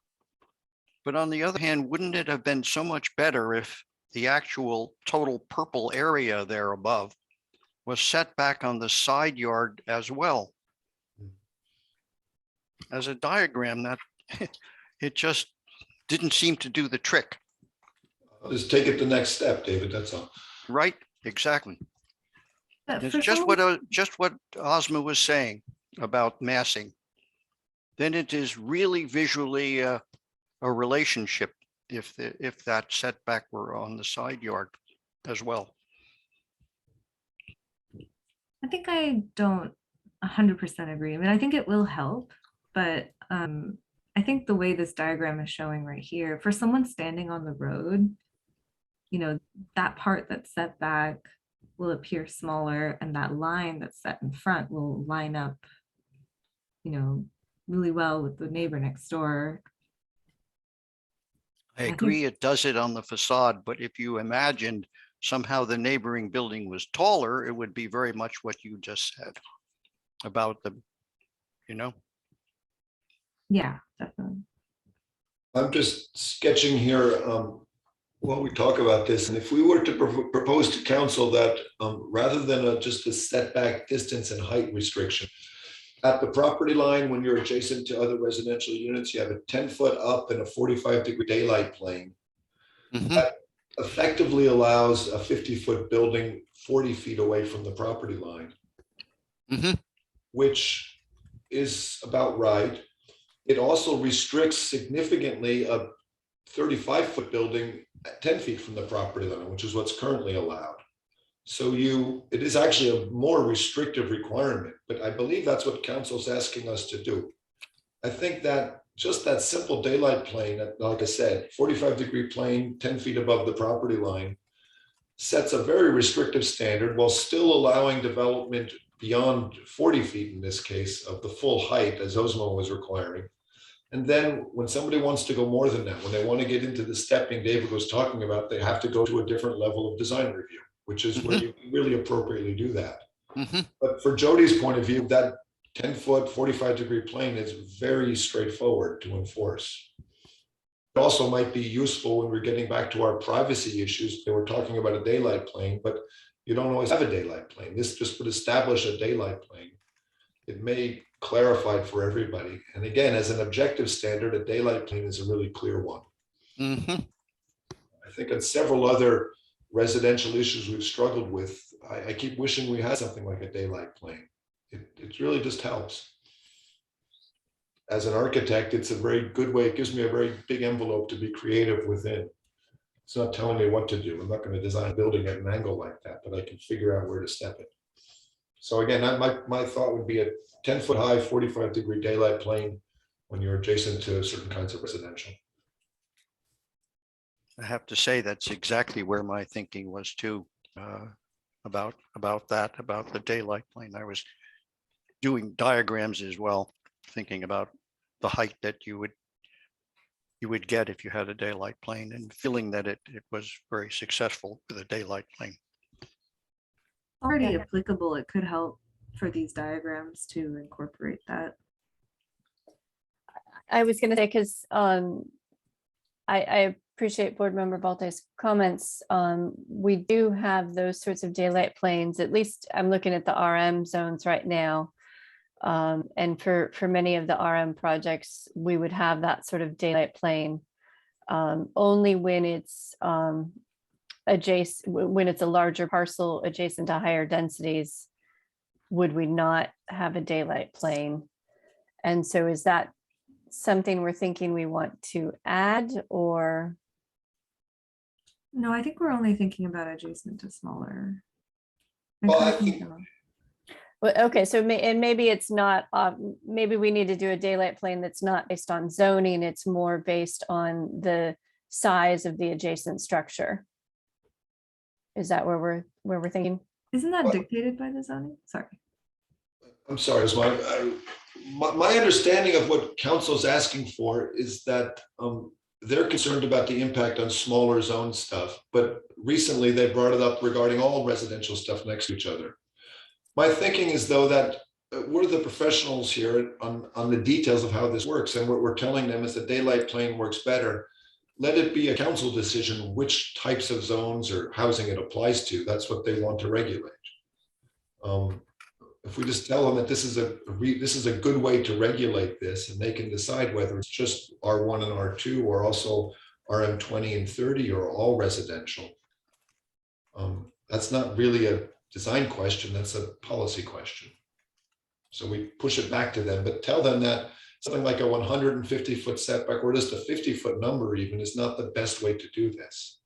The daylight plane is how you regulate it. Now they can decide which things are regulated. Okay, helpful, thank you. Yes, I mean, I just want to say that I agree with that 100%. I got confused because I thought we were talking about transitioning to a lower density zone, not between high densities. But this, Ozma, this came up in their discussion when they were talking about RM zones next to it. It wasn't just housing. It wasn't just a single family zone necessarily. But let's let them clarify. They can say what they think it should apply to. Okay. Just imagining all the buildings on El Camino looking like pyramids now. I agree. I mean, I think for this to be RM40 next to RM40, it doesn't work. It doesn't work. I think we should be clear about that though, right? Well, yeah, we want to be sure that council, when you are standing in front of council, you want to say that. You know, guys, you can't do this tall building next to tall building. So think hard about what you're asking for, really. Yeah. But what we're telling them is this is how to do it. Okay. All right. That's El Camino's good example, so thank you for that. Yeah. I think one council member specifically, I don't know if it was a council member or a PTC member, was a little worried about pyramid-shaped buildings for whatever reason. Wedding cakes, it is. Okay, I think maybe we should move on to our next action item. Are there any other last items on the objective standards feedback from council? I have one thing actually. This was about on the table item B and C1 about the relationship of objective standards to the context-based design criteria. So my understanding was that the intent statements were like copied verbatim or very close to the context-based design criteria. So item C1, this matrix would kind of make that evident. Because I mean, I remember when we started this endeavor, when we were looking at the intent statements, we were going back and forth with the context-based design criteria to make sure that it matched. So that kind of brings my question up to item B. Why would the city want to keep both if they're redundant? I appreciate the question. I think that council is concerned that maybe we're losing something somehow because, you know, I think it's maybe just the volume. Context-based design criteria is many pages, and these intent statements are now, you know, much smaller. And so I do think, as you're saying, that we're working on, Jean's working on, and I appreciate it because it's a long endeavor, a more clear side-by-side comparison of, you know, here's what we had in the design criteria and here's where it is now. So it's going to be a very one-for-one kind of thing that everyone can read through. And then if there is anything missing, you know, we will all see it and be able to add it into the intent or wherever it needs to be added. So if you agree, I think we're hoping to talk to council again and really just show them this side-by-side comparison and say that we're not losing anything, and see if we can continue on with the intent statements. It would just be much cleaner and more efficient for all involved. And is that something that we'll get to see as well, the matrix that gets put together? You know, I want to speak to that because I thought we looked at that in the very beginning and we said, seems like a very good way to express what our concerns were. At least we poked everybody a little bit and said, look, this context is damn important and keep it in your mind. And then here are the best rules we can come up with, you know, and I really liked the way in which Jean expressed it, you know, even if it isn't quite complete, you know, she's done a very good job with that piece. Look, I don't think we should lose it in the ultimate draft here. So the crosswalk as it stands now is available on the project website. It is organized with the context-based design criteria and then just a numeric reference to the new code section. And so instead of that, we're going to put the verbiage in. And It is a lot because sometimes the context-based design criteria ends up in the intent statement. Sometimes it ends up in a standard. Sometimes those context-based design criteria are talking about massing in open space and articulation all in one sentence and breath. And so that actually turns into many different standards. So that's what's challenging about developing this crosswalk. But there is a version on the website now. It's been on there and been modified over the last year and a half, but that's what's going to be more robust over the next few weeks. And we can send that along when it's ready to. Thank you. Alrighty, anything else before I move on? Nope. Okay. Thank you, Jean. Thank you. I guess our next item, do people want like a 5-minute break? We'll keep going. I'm looking for feedback. What do you think, Oslo? Maybe a 2-minute break. Oh, Let's yes. come back at We need something here. yeah. Let's come back at like 10:22. It'll take 5 minutes. Okay. Thank you. And we'll do our next item, 2050. Thanks.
Hi, everyone.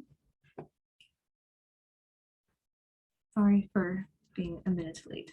Apologize. Okay, so our next item is 2850 West Bay Shore. One second.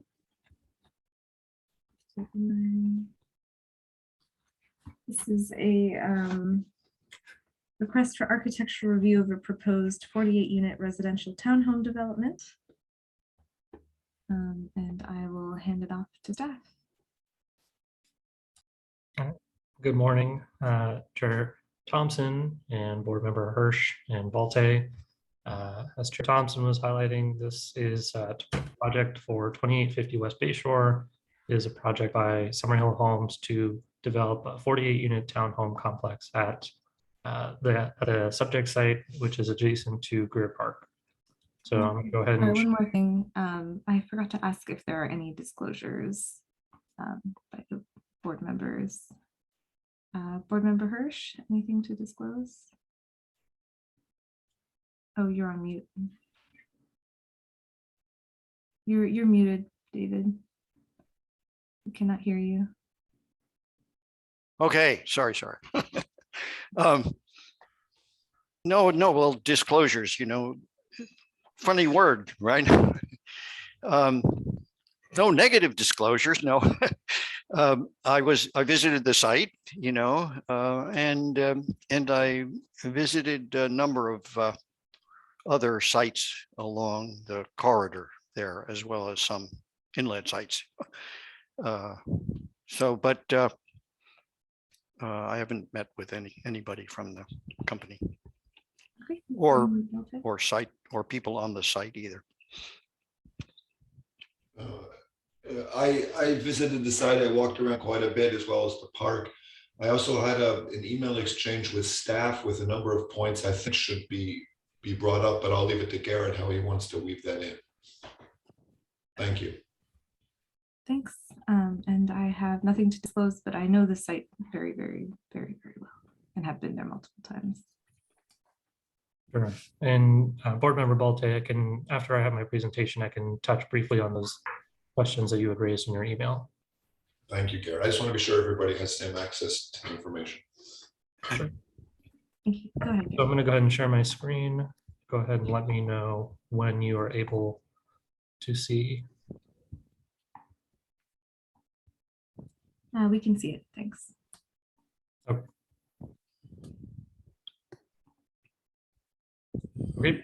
So again, this is the project at 2850 West Bay Shore Road.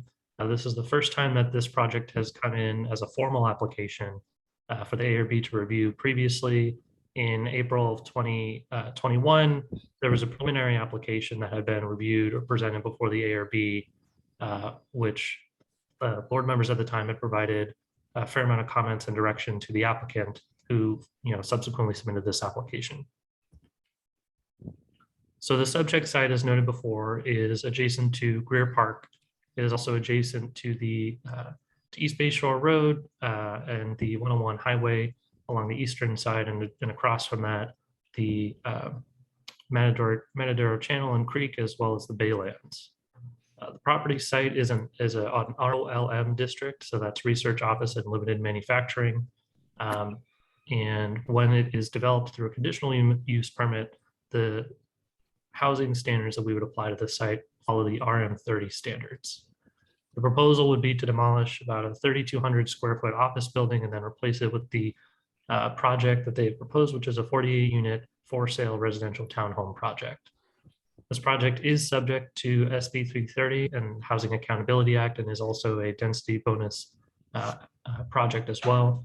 For SB 330, some of the in the Housing Accountability Act, some of the primary aspects of those policies that are important to keep in mind while we review this project are that certain regulations that were applicable when SB 330 was put into place, which was January 1st of 2020. Those standards are what we have to review this project with. And that at that time, we still had our current architectural review findings in Palo Municipal Code Chapter 18.76. So our current findings are still applicable to this project. Additionally, through SB 330 and the Housing Accountability Act, it limits these projects reviews to a maximum of 5 hearings. That includes ARB meetings, subcommittee meetings, PTC meetings, city council meetings for the project, as well as the vesting tentative map application that is a separate part of this application to subdivide each of the units for them to be sold separately. Overall, the property size, the site is about a 2.3 acre site. The surrounding uses, other than Greer Park, there's the Emerson School and Heads Up preschool program to the north of this site. So as I noted earlier, the project qualifies for a density bonus based on the amount of affordable units that is providing. So out of the 48 units that is providing, the applicant is also including 7 units in accordance with our 15% affordability requirements within their project. Due to state density bonus, that provides them an opportunity for 1 concession from the city's development standards, which the applicant has requested that concession to be specifically for floor area ratio. So where the RM30 would typically allow a 0.6 to 1.0 FAR ratio, the applicant has provided or has requested a 1.15 FAR ratio. In addition, the applicant has proposed a design enhancement exception for the tower elements at each of the buildings to be up to about 39.5 feet. Additionally, as was previously discussed, there was a question on the private open space provided for each of the units. There's also, since that project, there's additional private space that's been provided for each of the units. And in some instances, they are utilizing a common open space supplement to be able to satisfy the code requirements for each of these units to have some availability of open space to them. They also proposed a sound wall between West Bay Shore Road and Highway 101 to try to provide some protection against noise that would be generated from that facility onto this property. Additionally, they're also proposing to record a right-of-way easement along the frontage of the property in order to expand and widen the bike lane that is along that space. So the image that you see here is an image from the prelim application that was submitted back in April and reviewed by the ARB back in April, which just kind of shows the overall orientation that had been roughly expressed at that time. The orientation has stayed about the same, but what you see here in the proposed bend is much more detailed and thought out. So I'll switch back from the first and the second just so you can kind of get, again, a sense that how much of the changes have come about. So one change in particular, based on some feedback from the ARB previously, was to try to retain more of the street trees, the existing street tree canopy along West Bayshore Road. So there was a realignment in order to maintain that. There was a realignment of A Street and the access point over onto the left-hand side, looking at this image, in order to try to preserve more of the street trees that we have along this side. So now, out of the 9 that are there, 8 of them will be retained. Additionally, you can see in the courtyard area that there's a lot more detail related to what the anticipated use of this common open space will be. So they have picnic tables and they have covers. They also have this larger landscape area, which you'll be able to see in the plan sets as well. The next 2 images are going to show examples of the previous design that was shown to the ARB, which shows the rear and the front elevation, which the ARB had provided some additional feedback on. And the following images represent the changes that the applicant has incorporated as a result of the products that, as a result of the feedback that the ARB had provided previously.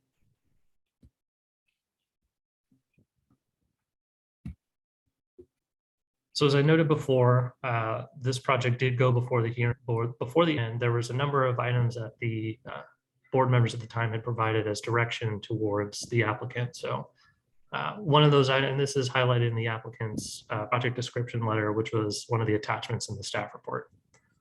So one of the items related to this project was that the ARB had provided some support for the design enhancement exception, the DEE, that was requested through the by the applicant for the tower elements, but the ARB had asked for those vaulted areas of the tower to provide some form of function to the inset space. So as a result, the applicant had provided some clear store windows and extra volume at these tower elements to the bedroom in order to address the concerns that the ARB had noted. The ARB had also noted that the 3 tower element proposal in the initial design seemed that it could be considered or seemed to appear a little bit excessive and might create additional massing that might negatively impact the project. As a result, the applicant had removed the central tower and chosen to retain the exterior tower elements to help frame the building. And next was that the project needed to incorporate 3 different kinds of building types and color schemes. This was related to some of the context-based design criteria found in the city's municipal code. As a result, they introduced different color schemes and plane breaks, as well as material changes at the balconies and front and rear facades to try to distinguish each of the building each of the building types between each other. There's an additional request for more guest parking on the site. The applicant has provided parking in accordance with the city's code requirements. In recognition that there was an interest in providing additional guest parking spaces, the applicant did provide 2 additional parking spaces, guest parking spaces, as well as a drop-off and delivery space. So each of the units are required to have 2 parking stalls, which they have provided in their design. Up to about 96 parking spaces would be the code required minimum. The code does not require any sort of guest spaces, but the applicant has provided 4 guest spaces as well as a drop-off and delivery space. Next, the design should strive to retain as many existing trees as possible. And as I noted before, the driveway entry was shifted so that it would be able to retain an additional street tree, so that 8 of the 9 existing street trees would be able to remain. Staff had requested that the applicant provide a widened bike lane, and the applicant has, from the prelim application to this application, agreed and worked to make that happen.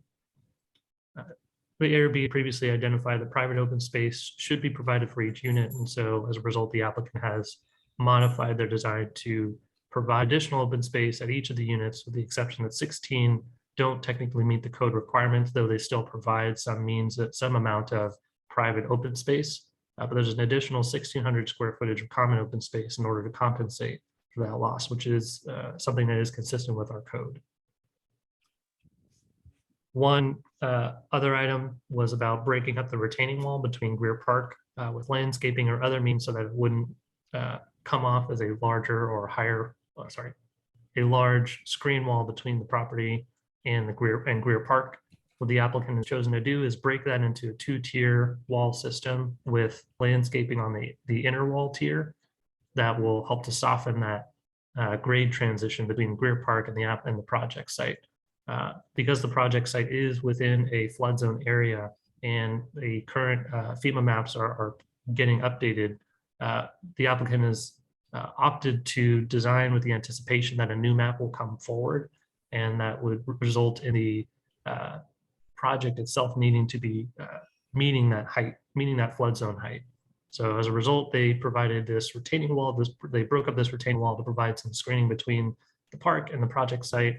And on the lower retaining wall, they've also proposed to provide lines that will trail over the top of the wall to, again, help to break up both spaces of that retaining wall.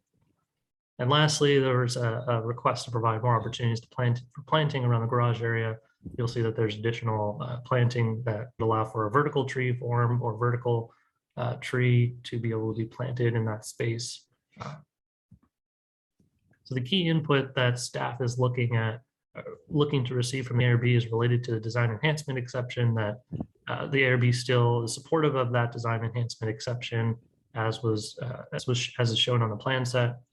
That one previous item that the ARB had talked a lot about was providing a stairway access to Greer Park, specifically from this project. The applicant has, staff provided an attachment to the ARB, which was providing additional information from the applicant where they had some concerns with how that might be implemented related to safety. And the applicant also will have their landscape architect talk to that in their presentation. One of the last two things was about landscape privacy towards Emerson School and Heads Up. There's a sensitive population, given that there will be windows being produced, that will face towards the site. Staff would like some additional input from the ARB on what can be done or achieved to try to provide maximum amount of privacy between these two spaces. And then the last item was about the composition of the applicant's current landscape plans. The ARB previously has noted to multiple applicants that the composition of those landscape materials should provide a majority of native species, and the remainder should try to satisfy either drought tolerant or habitat forming species. And this can be found on sheet L3.1 in the plan set. So at this time, staff is not seeking any recommendation from the ARB. We still need to finish up our environmental review of the project. And ideally at the next hearing, staff may ask for a recommendation of the ARB to make a decision on the project. But at the current time, staff is asking that this item be recommended to a date uncertain.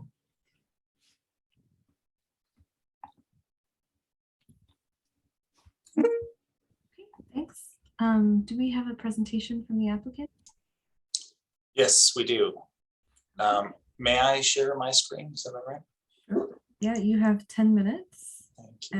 And please state and spell your name for the record. Certainly, just want to make sure that you can see my screen properly here before I start. Yes, we can see it. Great, thank you. So I'm John Hickey. I'm Director of Development with Summerhill Homes. Good morning, board members. Pleasure to see you again. Thanks for your time. Before I start, I just want to say a quick thank you to Garrett and to Jody, and also to Claire, who's currently on leave, for all the work that they've been putting into this project with us. We really appreciate that. Garrett provided a great summary, and in fact talked about a lot of the things that I was intending to cover. So I will try to summarize a little bit rather than go through my full presentation. But I do want to give you sort of an overview of some of the things, just highlight some of the things that we've changed since we were with you for the preliminary review. As Garrett noted, our only immediate neighbor is the Montessori school next door. We've met several times with the president of the school to talk about the project, and we've also talked a number of times with the owner of the school site. We've also reached out to the Midtown Neighborhood Association, and we hosted a community open house for the neighborhood on October 27th last year.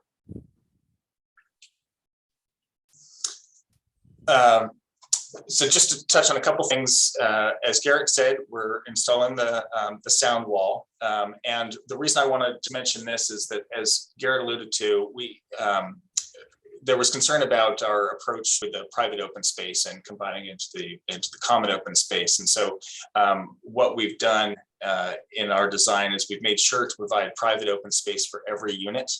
And we've done that so that between the sound wall and the design of the site, every unit will either have private open space at the ground level, which will be taking advantage of the screening provided by the sound wall, or in an interior space where it takes advantage of the sheltering from the buildings. Garrett also talked about the theme of flood zone. I'm happy to talk more about that if you'd like, but I think we also covered that a little bit in the preliminary review. So I won't get into that in more detail right now, other than to say that we've designed the site to have an elevation, the units to have an elevation of at least 13 feet, so that they will be above the 100-year floodplain level. And Garrett also explained that we will need to have a retaining wall around the perimeter, but we've designed that retaining wall so that it'll be tiered, so that we'll have room for some plantings in the terrace to be able to screen the inner wall, and we'll also have some vines that will be trailing over the outer wall. Just briefly again, as Garrett mentioned, we were aware of the concerns about parking, so we made an effort to find space for 2 additional guest parking spaces, plus the drop-off delivery space. So we'll have, even though they're not required, a total of 4 guest spaces plus the drop-off delivery space. We expanded our on-site circulation system. There was a concern about making sure that all the residents would have convenient access to the central open space. So we made sure that we could provide that, as you can see from our site plan here. Garrett mentioned the change in the location of the driveway so that we'd have it be able to save an additional street tree. And he also mentioned that we'll be adding the southbound bike lane extending all the way to Colorado Avenue, and the fact that we have shifted our public sidewalk onto the site to be able to skirt behind the existing street trees and save those. This rendering here shows the bike lane, and also you can see how our public sidewalk will be going behind the street trees. One thing I do want to mention, going back here for just a moment, we were aware of this concern about making sure that we have a proper interaction and relationship with the neighboring school site.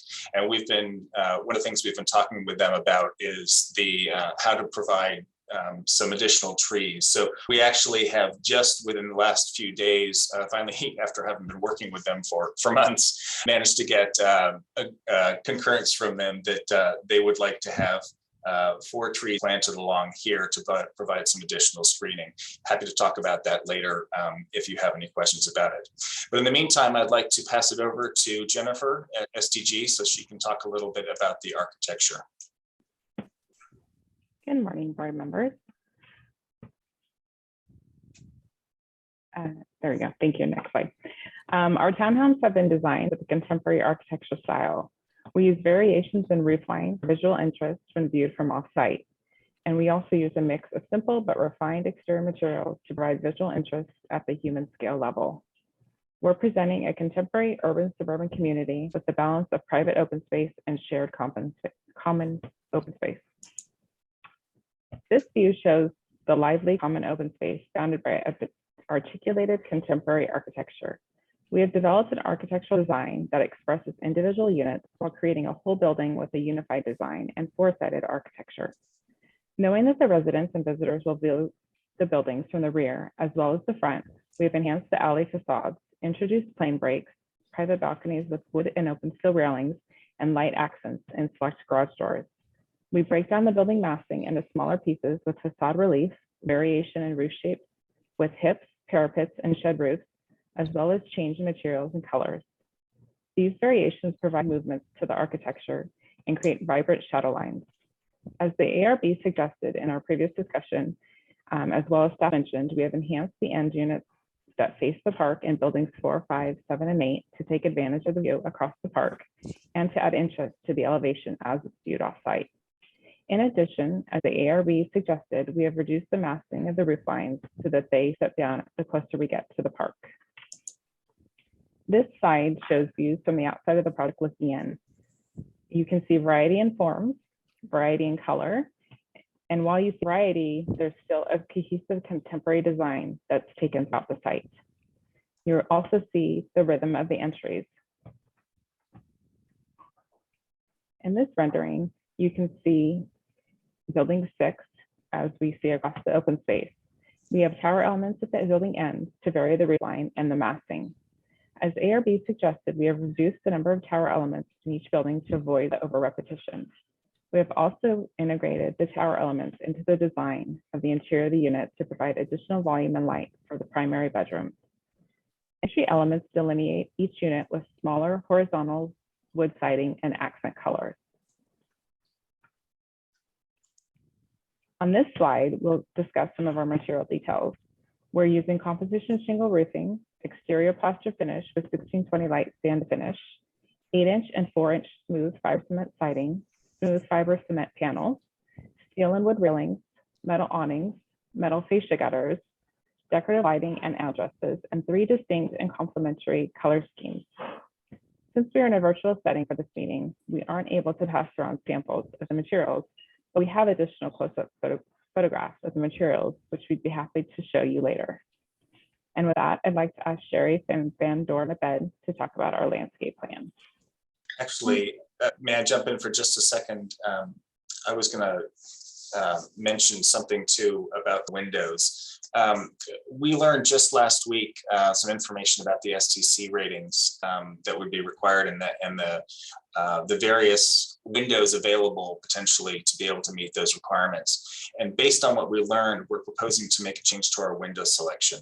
The single hung windows, which we are currently showing in the plans, are not available with the STC ratings that we need to address the noise from the freeway. So we're proposing to switch to casements.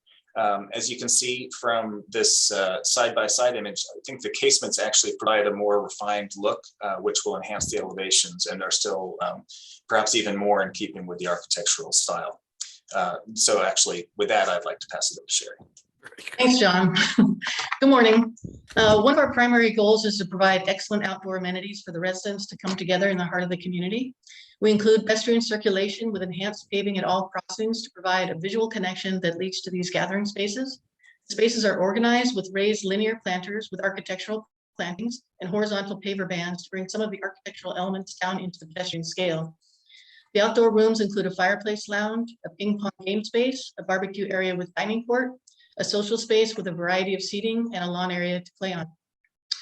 All of the plant material is either native or Mediterranean species well adapted to Palo Alto's climate. The frontage planting creates a pattern of color and texture moving along the street and utilizes a variety of native and Mediterranean species with the knowledge that just on the other side of the freeway is the Baylands Nature Preserve.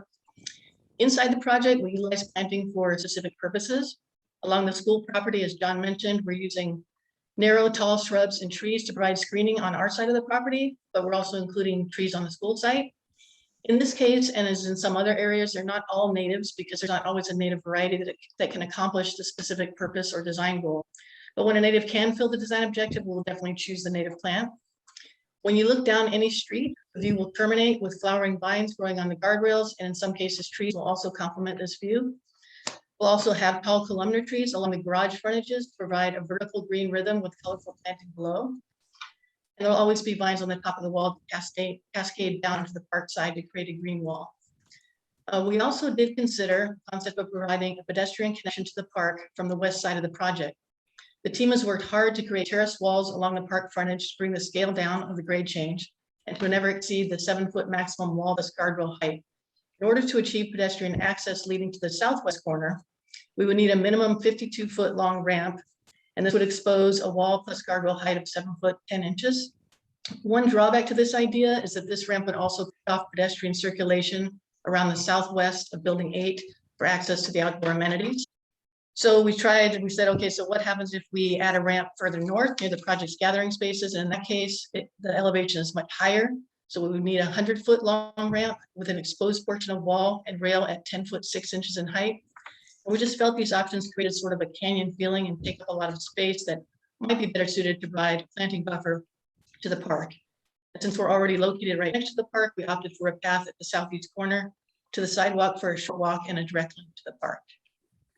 And it back over to John. And with that, I just want to say thank you again for your time this morning. In addition to having Jerry and Jennifer here, we also have our civil engineer available, as well as Elaine Breeze, who is our Senior Vice President of Development. And we'd be happy to answer questions. Thank you. Thank you. Could I ask Sherry to state and spell her name for the transcriber? Yeah, Sherry Van Dorn, SHAIVAN, capital DORN. Thank you. And could I ask the same for Jennifer as well? Jennifer, JENNIFER, and Mastro, MASTRO. Okay, thank you. So I will open it up to public comment. Are there any members of the public? Oh, Garrett, do you have a comment? Yeah, just to follow up from Board Member Balte's comment earlier about sharing the conversation, the email chain that he had sent me yesterday. Oh, yeah. So I can go ahead and, actually. Whoever's sharing needs to stop sharing, right? Yes, right. I think, John, I think you're doing that. Yeah, thank you. All right.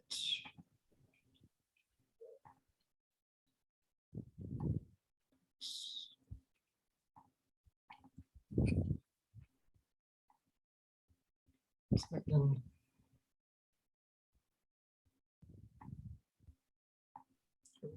Sorry. Okay. Let me know when you can see my screen. We can see your screen. Okay, so this is the email that Board Member Balte was talking about. He'd sent to myself and to my manager, Jody Gerhardt, yesterday. So his questions were related to a couple of things about the project. One was a section in the building code which references setbacks from property lines for grading, cut and fill.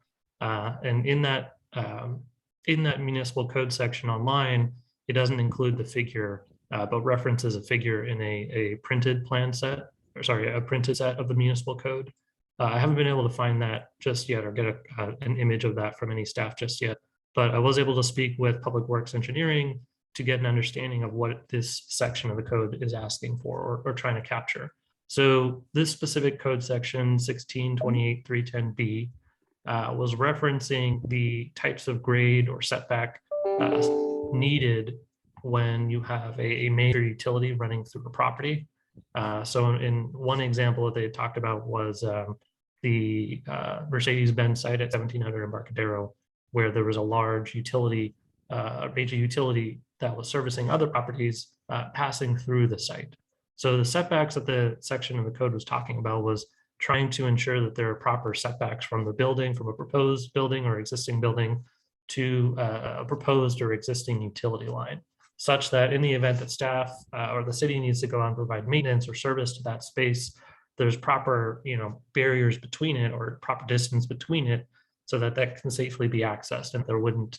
So it can also reduce potential damage as a result of construction or maintenance that's needing to be happened.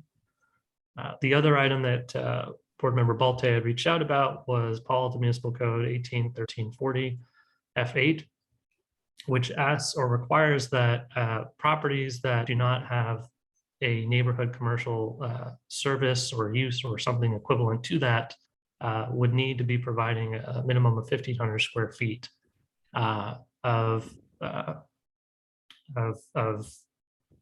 retail service, a retail personal service, or other sort of community neighborhood serving uses on the site.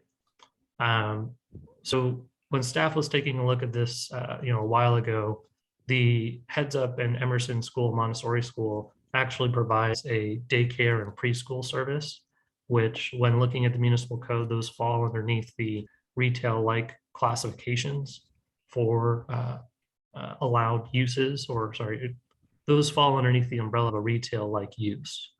As a result of that, and given that the project site is immediately adjacent to it, it's certainly within 500 feet of this property. So staff felt that that was an appropriate compatible use such that this project did not need to incorporate 1,500 square feet of commercial neighborhood commercial use on this project site. And then the last question was about the context-based design criteria. He had asked about whether or not the terminology of building type had been defined in our municipal code, either in our definitions or elsewhere. So far, I haven't been able to find anything that defines it. But one reference that I pointed to was the Echelon Apartments along Fabian Way, where there was a similar attempt to maintain a consistent or cohesive look in the designs that they were proposing, while also breaking up the facades and breaking up the balconies and materials and colors that were being used on that project. So that should be about 928 East. If you search for 928 East Meadow Drive, the Echelon Apartments are kind of at the East Meadow Drive and East Meadow Circle intersection.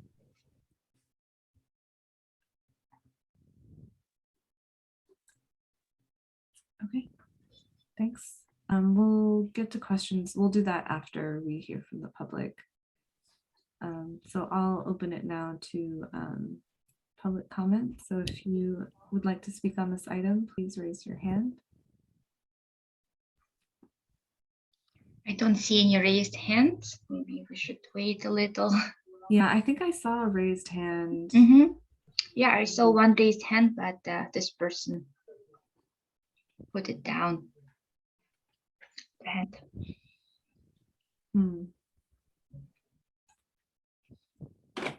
Okay. Well, maybe we'll ask the board if they have any questions of staff or the applicant, and then I'll try one more time with the public after we do that. So are there any questions of staff or the applicant from members of the board? No. I've got loads of questions, but I don't know if I want to start. Yeah, me too. I'll jump right in there. We received a letter this morning or yesterday from a member of the public questioning whether we should be reviewing this before getting a full environmental impact report. Can staff comment on that, please? So yes, one of our standard practices, there are going to be architecture changes that need to be addressed that are irrelevant as far as environmental review. And so our standard practice is that we will do sometimes do one hearing before we have the environmental review completed. But we would never do more than one hearing because we do want to have those 2 additional hearings to make sure we're reviewing the full project. So this is just to kick us off and make sure we're headed in the right direction. Thank you, Jody. Should I keep going, Osma, or I don't want to? Sure. To the applicant, have you guys had an arborist review the impact on the trees in the park directly adjacent to where you're building a retaining wall for the property? As far as I can tell, it looks like there's some trees of 15 and 20-inch diameters within a few feet or closer to the retaining walls. Have you looked into that impact? Yes, actually, we have, and as noted in the plans, we're actually proposing to remove 2 of those trees. If you look at the civil plans and the landscape plans, you'll see that there are 2 that are identified for removal, and we will work with parks to identify the appropriate species for replacement for those. But the question is, have you had an arborist comment on the impact to the trees that are proposed to remain? Oh yes, they're far enough away from the wall that they won't be impacted. Okay. Do those include the 4 added trees for screening? So those will be planted. Those will be planted after the wall is installed. So the wall will be installed. The retaining wall will be installed at the time that we do our initial grading, because that will all need to happen together, obviously, since we're padding up the site. The trees will be planted. They'll be on the trees on the school side will be obviously beyond the wall, and so we'll work with the school to plant them in there. There's an existing planter strip just on their property, just on their side of the property line, which should be sufficient for the 24-inch box trees, which we're proposing to plant there. It's not, by the way, it's not just 4 trees that we'll be planting. We're proposing to plant a total of 12 trees on their property, and we've agreed to plant coast live oaks at their request. So those will be the trees that the 4 trees that we'll be planting along there, because they will be planted after the wall is in place. You don't have the same concern about the impact on the root zone if the wall were installed after the trees were already growing. Thank you. Could you please identify where the parking places are on the plan, the guest parking and drop-off spaces? I couldn't. Yeah, I'd be happy to. Let me, if you don't mind, I pull up my screen again. Whatever the chair says. Is that all right, Chair, if I pull up my screen again? Yes. So, and let's see if I can zoom in a little bit here for you. So we have 2 parking spaces here at the end of buildings 4 and 5, which these were the 2 that we were able to add in addition to the ones that we initially had, which were 2 over here, one of which is an ADA, an accessible space. And then this space that you see right here, this little sort of turnout, it's not a full-size parking space, and we don't want it to be, because we don't want it to be one that people use as a regular guest space. It's a space for delivery and drop-off short term, and it's wide enough space here so that there will be no impact on residents moving in or out of the driving in or out of the project. So I just want to be clear, the notch you were just pointing to along B Street is intended to be a drop-off place for, say, a UPS truck or an Uber pickup? That's exactly right. You know, or like DoorDash is coming through. So one thing I do want to everybody keep in mind is that the city requires that all of these private streets be 32 feet wide, which is much wider than you typically see in other cities for a subdivision like this. Usually you're seeing 26 foot wide, or sometimes even narrower than that, 24 feet wide. And so the fact that you have a much wider space here means that you're, even with a car stopping here, you're not going to have, sometimes people are concerned about an impact on people getting in and out when there's a DoorDash car stopped on the side. You're not going to have that problem here because the private streets are so wide. But yes, we thought it was appropriate to have a space here in particular that can serve as a sort of a designated DoorDash, Uber, whatever spot for the quick drop-off pickup.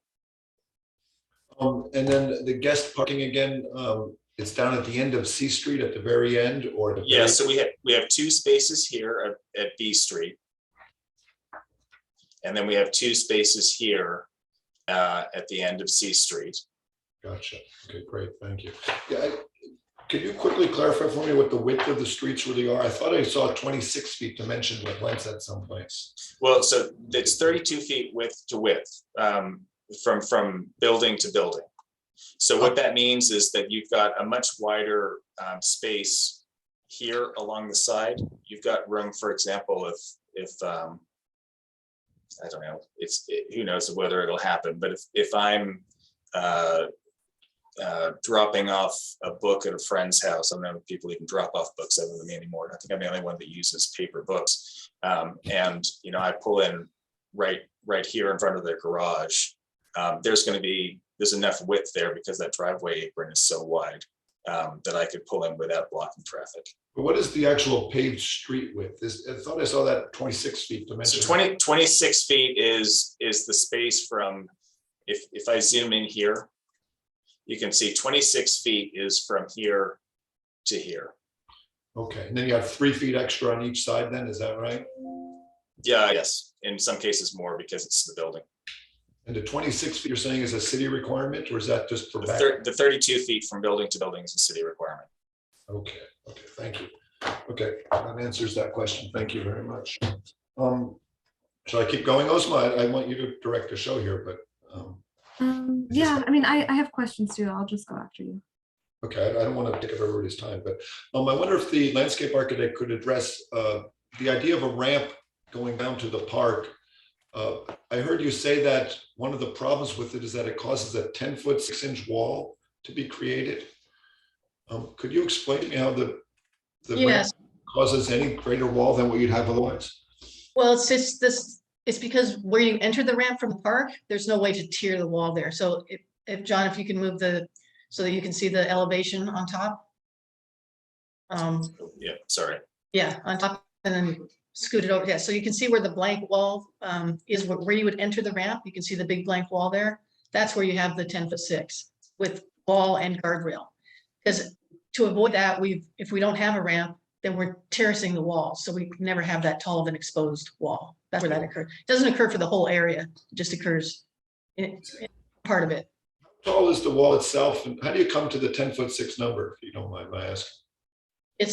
There's a grade change of about 7'6", and then we have a 3.5-foot guardrail on top. So there's 7.5 feet of fill at that point? At the top of the ramp. You at the top of the ramp? Essentially, it's fairly level in the common space back there. So the grade changes up and down a little bit for drainage, but where we're heading from is at the top of the ramp. That's the grade change. Yes, it went along that whole ramp. Let's see, your drawing says a 7-foot wall and you have a 42-inch guardrail. Is that right? That's right. And the difference is that otherwise your plan shows a stepped series of walls. You had a 4-foot wall, and it must be a 3-foot wall, and then the guardrail. That's correct. So, okay, so the comment you're making is that the difference with the ramp is that the full height of the wall is exposed in one go. That's right. Just at this part where the bottom of the ramp is, right? The rest of it. That's correct. Yes. Yes, although you will also be exposed here too, up to let's see, up to right here. So I guess we do have room for a little bit of tiering at this point. That's right. But yes, through this section, what you'll have essentially is no landscape screening between the edge of the property line and the top of the upper guardrail. Okay, thank you for explaining that. Oswald, why don't you go on with your questions now? I don't want to keep taking up time. Okay. I had a question about the color schemes and the thinking behind which color schemes were attached to which buildings. We'd be happy to answer that. What was the question? So I noticed that so you have 3 color schemes, but they're not. I had a hard time understanding which buildings were getting which color scheme and for what reason. Jennifer, are you able to? Sure. Yes, yeah. The idea was to intersperse the color schemes throughout the community, and maybe if you go to the open, so on the upper street scene from Bayshore, each one of those buildings is a different color scheme. And then if you go to, and you can see that same thing, I guess, on the view from the park.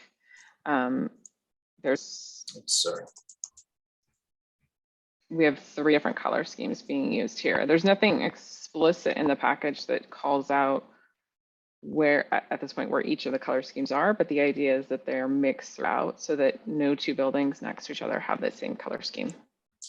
Jennifer, can I just jump in for a second? Mm-hmm. Because we're doing this this presentation virtually, if there is anybody in the public, and I'm sure the architects on the board know this, but if there's anybody in the public who might not be aware of this, there is the colors on a computer screen are, depending on your screen, maybe radically different from or not radically, but quite a bit different from the actual paint color as it would show up in the color deck. And so the ARB has received the color material samples that include actual color deck samples. So they're seeing the colors as presented by Sherwin-Williams. Unfortunately, just because of the nature of the presentation, what the public is seeing on the screen may not fully represent that. Okay. Yeah, thanks. Okay, I just wanted to get the design intent, which I'm hearing is that no 2 adjacent buildings should have the same color scheme. Are there any other? Sorry, are there any other questions from members of the board? David, did you want to go, or I've got two more questions? Oh, you have questions before comments, Peter? Go ahead with the questions. I have a bit longer presentation to make. Okay, sure. prior To the applicant, I wonder if you could describe more precisely what the sound wall is going to look like, or how it's going to be built. I only saw one very simple mention and discussion of it in the drawings. Is there more detail on the sound wall in the package, or something we can look at? If you turn to sheet L2.1 of your set. Yes, that's the one I'm referring to. I see that one photograph of a precedent. Right. Yeah, so it'll be a cast in place, excuse me, precast concrete wall with that texture of the finish, that style, and the colors are indicated there. That the actual colors in the photograph aren't necessarily the colors that we're proposing. And did I see it say it would be 14 feet tall? That's right. Okay, because the wall in the photo seems to be substantially less than 14. Yes, that is. That's just, yeah, you're exactly right. That wall is obviously, because the sound wall hasn't been built yet. We didn't have a photograph that we could provide, but we wanted to provide something that showed the style of the wall. But yeah, we're proposing 14 feet. And is there landscaping proposed to be integrated with that wall somehow? Yes, actually, and that's not something I intended to cover in my presentation, but I think it was mentioned in the letter that we submitted, the summary. We are planting vines at the base of the wall, so those vines should grow up along the wall and they'll be on the west bayshore side, on the site side of the wall, not on the freeway side.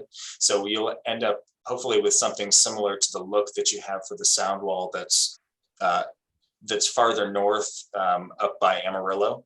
Where you've got the vines there. And just to give you some context, the sound wall that's down by the Sterling Park community, that's a little bit farther south on West Bayshore, that's a 14-foot sound wall that they have there as well. Although they've got a different color painted on their wall than we're anticipating. We're proposing something a little bit lighter, because we find that dark green thing is a little too dark. And sort of dampens the light in that area. Also, sheet L 1.0 also identifies that they're going to put vines, like John was talking about. It has a note saying that sound wall will have vines coming across it. And then I think that image on that you were looking at for the sound wall, the image to the left of it would be a representation of how that might come out. Okay, thank you. That answers that question. Thank you very much. My last question, I'm sorry to keep going, everybody, is regarding the towers proposed for the buildings.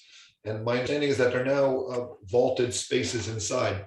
Could the architect explain which rooms have that vaulted space? I'm having a hard time seeing on the floor plan how that all works. Or is there a cross section through, or how are those towers actually integrated into the plans of the building?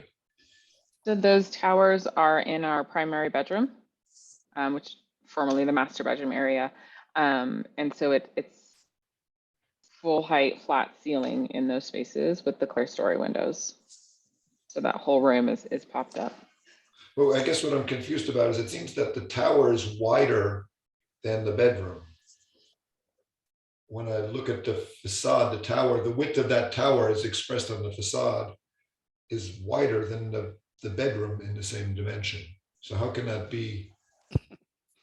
If you look at sheet A12, for example, which is our building floor plan sheet. That's the one I'm looking at, yes. Okay, so you do see on the third floor, you do see that the wall is wider itself, or the whole tower, like you're suggesting, but that the interior space of that bedroom is still volumed in there and has the windows that are providing the additional light. I see. So there's an interior wall of the bedroom that's not the same as the exterior wall. Right, the wall between the walk-in closet and the master or the primary bedroom there. So the tower effectively sits on top of the closet and the adjacent room a little bit. Is it possible to show that floor Yeah, plan? I can share my screen, John. If you stop sharing your screen, I can show what we're Sure, talking I can also bring it up if you'd prefer, whatever. I'm already on the page, so. Okay, perfect.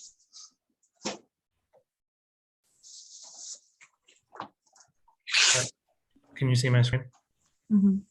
All right, so this is the third floor plan that we're talking about right here. And this is the area that Jennifer was just talking about with this, and board member Balte were talking about with this wall behind the exterior wall. I'll zoom in a little bit more. Next to this primary bedroom and the walk-in closet. Correct. So the primary bedroom would have the higher ceiling at a flat volume space. And then the walk-in closet would have a typical 9-foot ceiling, just because you're not needing that space in that room. Okay, well, you've answered my question. Thank you very much. Any more questions? Nope. I'll give the public one more chance to speak, since I know that we had a hand raised, but no longer. So if there's anyone on public that wishes to speak, please raise your hand now.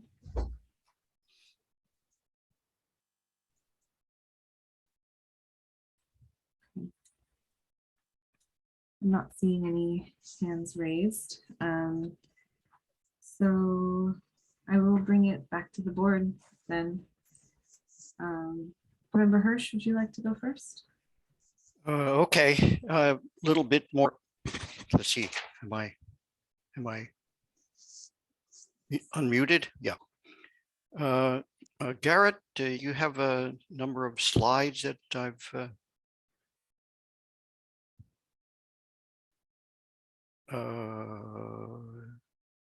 okay, yeah, that one first, number 17. I took a look at a number of projects adjacent nearby along 101 corridor. So, and then there's a few others that are inland, Oak Court, for example. So starting with Woodland Creek, this project is, sorry, it's fuzzy, but if you can, I'm sorry, I don't know how to do you can note how this works. There's a ramp, a quick ramp up. The area in front, the paving in front facing 101 is for guest parking. There's a significant amount of guest parking. The parking for the residents is, for the most part, I can perhaps entirely, underneath each, thank you, underneath each of the building blocks here. I don't have pictures of the buildings specifically, but this is the end of San Francisco Creek as it goes out to the Baylands and goes inland, starting, from the right-hand side. What I noted on this project very briefly, I'll just try to run through all of these. There's underground parking under here, but under each of the building blocks, but it's raised up to the point where it has natural light and ventilation kind of on the perimeter side of the parking. So it steps down, and then of course the access to the access is the kind of orange areas in between. What I noted was that the balconies that face out towards the street really are pretty much unused. It is obvious that 101 is a really noisy street, and it's going to impact any project that is built in this area. So, that it raises a question, I think, that one should ask, and I think the council did, concerning whether or not, mostly, I guess, because of the flood issue, but they ought to be an issue as to whether it's a proper place for housing. To be candid with you, against a freeway, my personal prejudice is that housing should not be located in an area close to the 101. 101 until electric vehicles and etc. Even so, the traffic noise of the tires on the street. I live on this creek about a mile inland, and when I take the dog for a walk in the morning, I hear 101. So providing, even with the sound walls, I cannot imagine that you're not going to be well aware of where this project is. Okay, so the moving on, let's the next one. Okay, so this is Woodland Avenue. Excuse me, this is not Woodland Avenue. This is Edgewood, a project that has parking under the building. But you'll note this amount of screening that is to the public street edge here. It's quite nice, but even there, I note that there doesn't appear to me that the outside areas are going to be used very much at all, or are being used. In this case, of course, Edgewood Market is right behind it, and other entries are in the shade. The third one, I don't have the name of it, but moving on. This is part of this project. I just want to point out that this is kind of like the lay-by that you showed in your drawing, but that there are areas within this project where guest parking or alternate parking is sort of adjacent to the unit or close to the unit. Next slide. The main street here, which is clearly not as wide as what you're showing, this is a situation in which the kids are out in the street playing. And this is a situation where you have garage to garage and the kind of street face, which frankly, you showed us a lot of pictures of the inner courtyards, but you didn't show us really an image of what the street is going to look like. And I want to point out to you what the plantings look like on this street here. It's a minimal planting. So next slide. Sort of looking down the street, the one interesting thing is that all the roof drains kind of come down and water the plantings between the garages, but there's very little in the way of softening in the street edge here. Next slide. This is a Parker Apartments, the north side of Greer Park. And I want to point out that there's parking in the setback areas of the buildings here. And the driveways into the units on this side of the street are set back, so the driveway area isn't all on the street, which allows a street facade of some planting and some parking kind of mixed. Not saying this is really beautiful looking, and the cypress, the Italian cypress trees are kind of funny here, amusing, but nonetheless, there is a kind of a buffer zone. And, next slide, please. Well, this gets us into a whole other way of doing things, kind of with the building setback and front gardens. But the major issue here is that the whole of the vehicles for this project and this Ramona, this is Oak Court on Ramona Channing Bryant Corner. Sorry for the fuzzy image here, but it's a really attractive project in a traditional style. And the front gardens aren't really well used publicly, but they aren't softened with planting within. But let's note the access to the parking below. Next slide. And this is the access point to it. All of the project is about 40 inches below, 40 inches of the actual slab level here. The slab level, the beginning of the housing itself is about 40, a little bit close to 40. Next slide. And this is the access to the inner court. Next slide. And this is the feel of the upstairs court, which is of course nothing like what you're showing, but it shows the possibility of what would happen if you had a raised slab and you had the buildings on it. So next slide. This is some more with planters creating privacy at the entry to the residential units. So that's good. You could go back to the site plan if you'd like. What is the takeaway on this discussion? my personal opinion is that you're trying hard to create a nicer environment on the street side of this, that is the private street of the development itself. But the planting doesn't do much. It's a car-centric environment.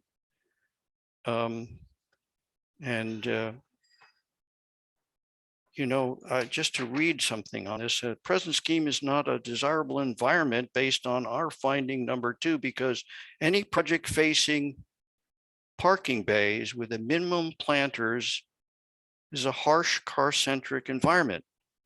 And finding number 4 is it's located in an area where guest and service parking cannot be appropriately accommodated on the adjacent public street, and therefore the project cannot support the necessary operations, which is what I started with the last time we discussed this project.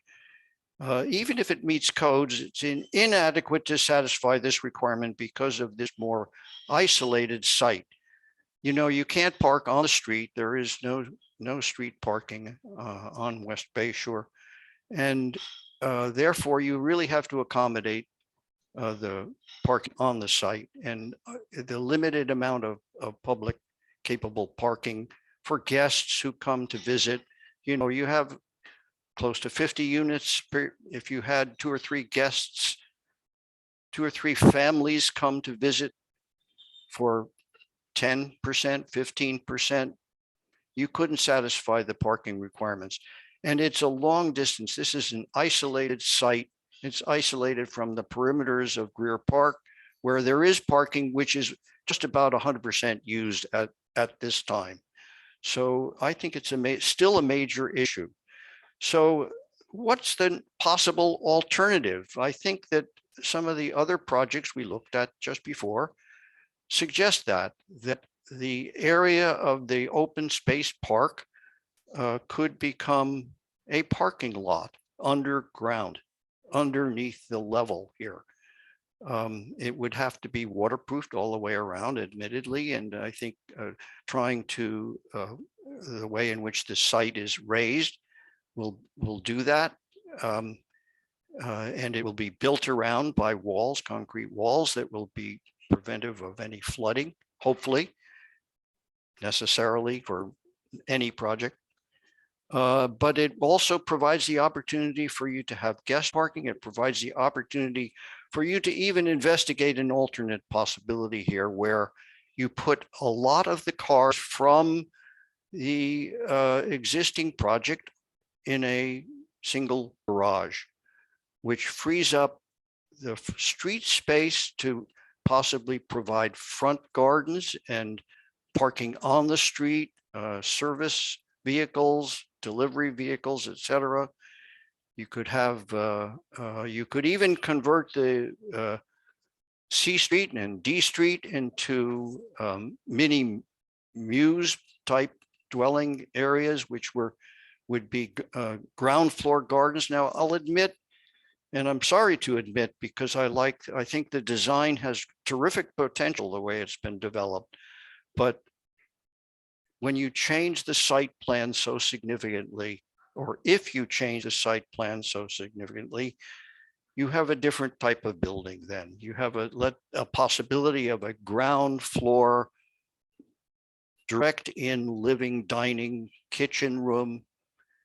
You have the possibility of a lower scale building entirely, since it no longer has a garage underneath it.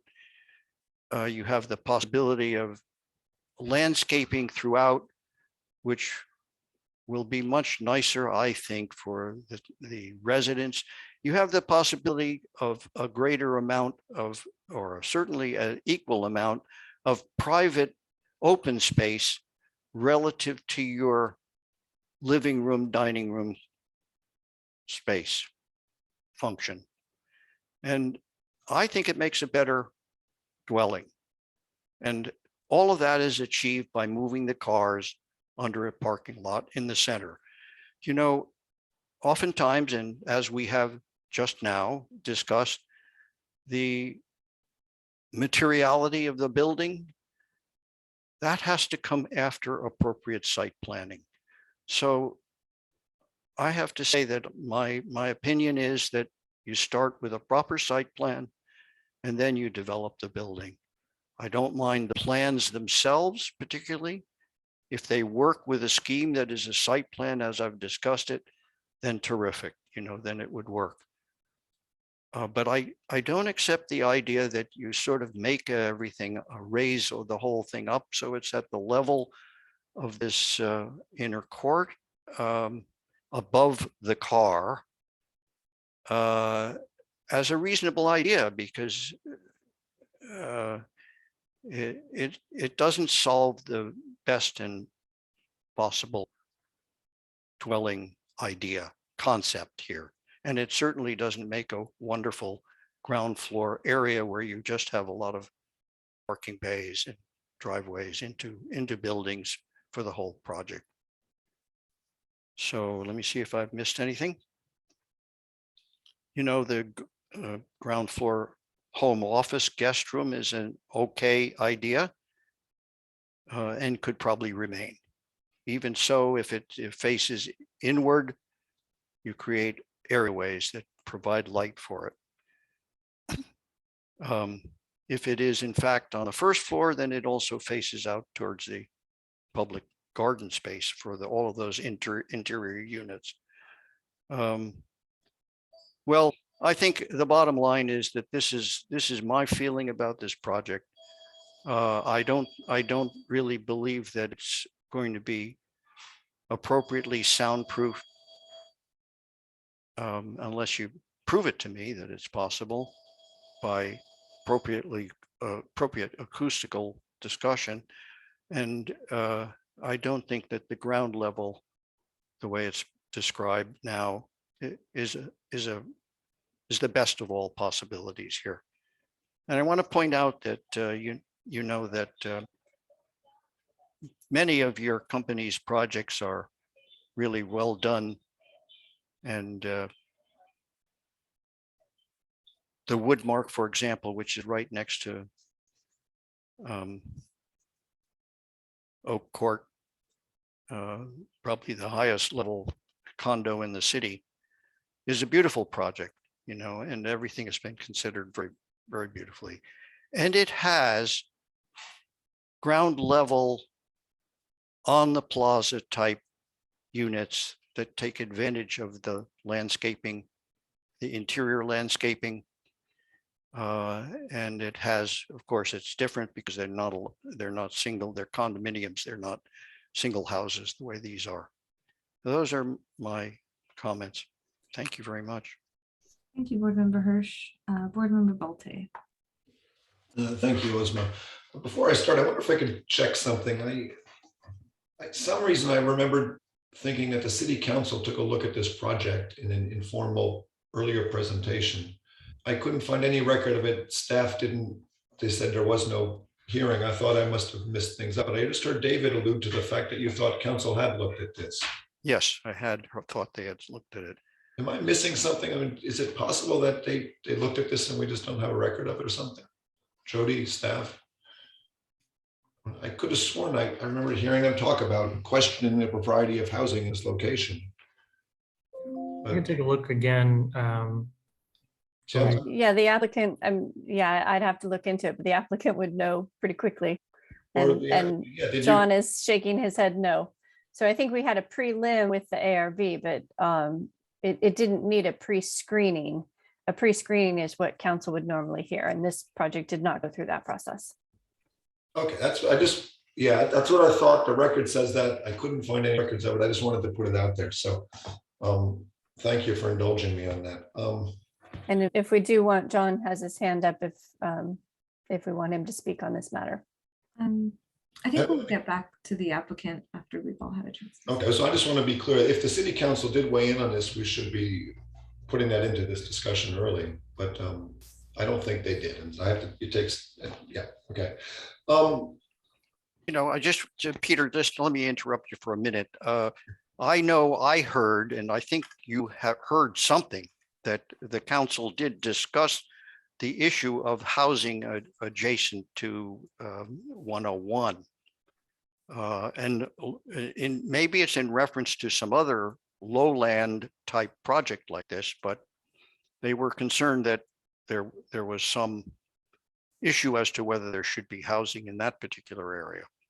I see. So that's what you were referring to. Okay, I don't want to drag this out, David, on it. I'm sure I just misunderstood something else that somebody said at one point or another. So I guess I want to address quickly to what David was saying, that I find myself in both agreement and disagreement. David, I think housing along 101 is something we have to do. We have lots of other places have done that, and we don't have so much land that can afford the luxury of a big buffer. And I think that it's perfectly reasonable to put housing in this place. We have to do it carefully, but we just got to do it. It's necessary. I find David's comments about the site planning, to be honest, spot on. I'm very uncomfortable with the idea of grading up the site the way we are, and the idea of just putting a larger garage underneath the whole thing, well, possibly technically difficult, certainly economically challenging, just opens up the door to so many beneficial site planning and architectural benefits that it's a shame it's not been looked at already. So at a high level, I think that's a good idea. So then I'd like to go through my rather long list of issues. I'm just going to start with the drawing and the presentation. While the renderings are nice and the package is comprehensive, I found it really challenging to look at the floor plans and understand what the building and design is. And I think that's because the mindset still is you have a couple of units and you're trying to mix and match them throughout all these buildings. And what I'm going to want to see is more differentiated design. And perhaps if you were just to show us the floor plans of each building, there's 6 of them, it's not that big a deal, you can fit them on one page. It would be so much easier to see the plan properly oriented on each sheet all the way through. I also found looking at the elevations, wanting to see the retaining walls in the park and stuff, very challenging. They're so tiny. And again, that's a small thing on the graphics, but it's emblematic to me of a larger issue, which is that I don't think how this development looks from the park has been properly addressed. And I think the drawings being so minimal reinforces that. It just hasn't been as designed carefully enough as it needs to be. So I'd like to see floor plans of each building, and then I'd like to see much better elevations from the park of what it really looks like. So with that, I'm just going to jump right in. We're taking a 2 1/3 acre site and raising the ground by about 6 feet on average. And I think that's just an astounding thing to do, to dump that much dirt. That's 850 large truckfuls of dirt. Now, how is that environmentally sensitive? I just don't see it. It's an enormous amount of grading. I can't think of any project in town that's had that much grading. And it just seems that we're not even discussing it. There's nothing in the staff report about bringing in that much dirt, building it up that much. When I read the code, Garrett, I'm sorry, I disagree with what Public Works is telling you. There's nothing in there about that supposed detail of how you grade relative to utilities. It's just providing a guideline, which we haven't even seen or looked at, regarding how you step, when you grade this much on a property, how do you do it next to the adjacent property? We don't even know what that detail looks like. I suspect it's got some sort of step sloping property boundary or things like that. But to me, it's just astonishing that we're proposing basically straight walls or very close to that of this height for the entire property. It's all 2.3 acres. Just grading it up that much is really tough to accept. I think that the perimeter walls around the property, if we're going to do the grading, I think it needs to be done much more carefully. And what you need is more space. And the applicant is showing why the ramp to the park doesn't work and why it's also tight. And it's so tight because you have so many buildings and you're pushing them so close to the property line. I think you need to leave more space and maybe not just have a solid retaining wall everywhere, but step it. Make room for more landscaping, make room for some more stairs and a graceful way to transition between the two. I'm very concerned about the trees. When I take your own tree report, you're showing, let's see, on sheet T4 in your drawing package, I identified it out, but there's at least half a dozen large trees in the park, which are within, I think, 20 to 30 inches of that retaining wall. certainly the retaining wall is well within the drip line of these trees. And while I'm not an arborist, I can't imagine the tree not being impacted by 6 feet of fill on top of its roots, well within its root line, drip line. I honestly don't think those trees are going to survive construction.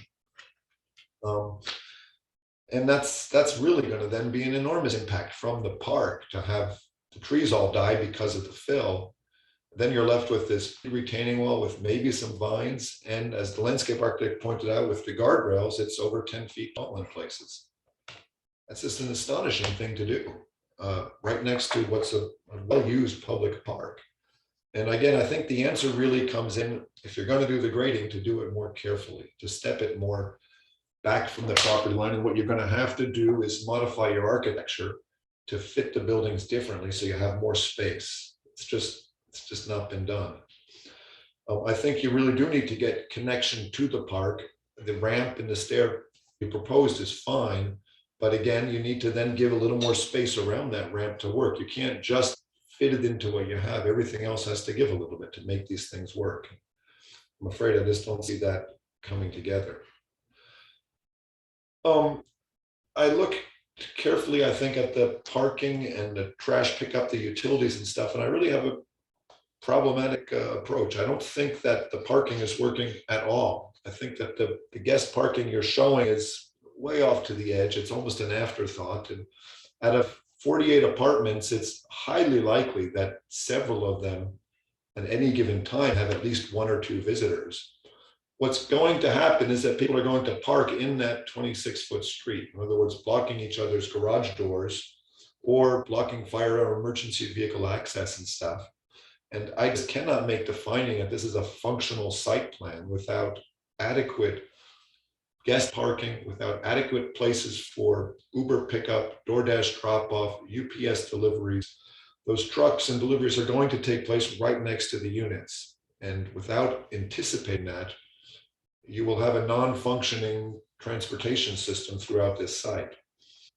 In reality, I think David's comments point to the solution, that you just need to think of the parking in a different way, under the ground perhaps. I looked at the trash pickup as well, and I think that although you've shown how the trucks fit through these streets, I think it's incredibly tight. I think that in reality, the trash bins will not be stored inside people's garages. People don't do that. You leave these bins outdoors. The only place to leave them is on the street in front of the garage door. The photos David showed exactly that taking place. That's really unsightly then. And we're trying to get designs. Our code requires us to just figure out where we're going to put these trash bins. And I don't see that being a realistic solution on this application. I just think you need to address more carefully what happens to the trash bins, especially. Stepping onto the building design itself, again, when I look at the contextual design code, which is part of the municipal code, it's not just a recommendation or a guideline. It clearly says on sites of this size, you need 3 building types. While they don't define building type, they show all kinds of diagrams showing distinctly different building types, meaning buildings of different massing and height, different configuration of apartments.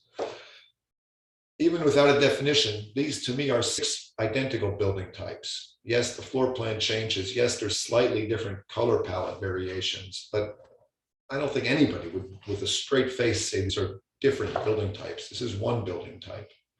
And our code clearly says on large developments, it needs to be 3.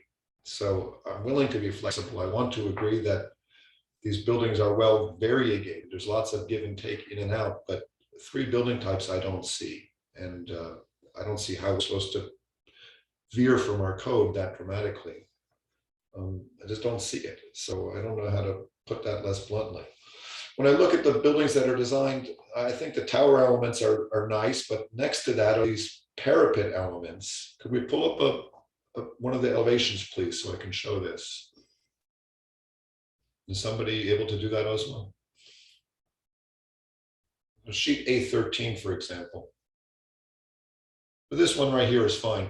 The 2 towers on the ends, I think, add a lot to the building, but these 2 middle pieces, the flat parapets, which are just strictly added for visual interest, I find just looked added onto and not well integrated, and I prefer just not even to see them whatsoever. Somehow it's trying to make it another building type. I don't quite know what rationale is for it, but I don't think it adds to the design of the building, and I'd like to see something different there. On the floor plans themselves, a couple of very small things, which I know we're trying to keep it at a high level perhaps, but I'm drawing A10, if we could go to that.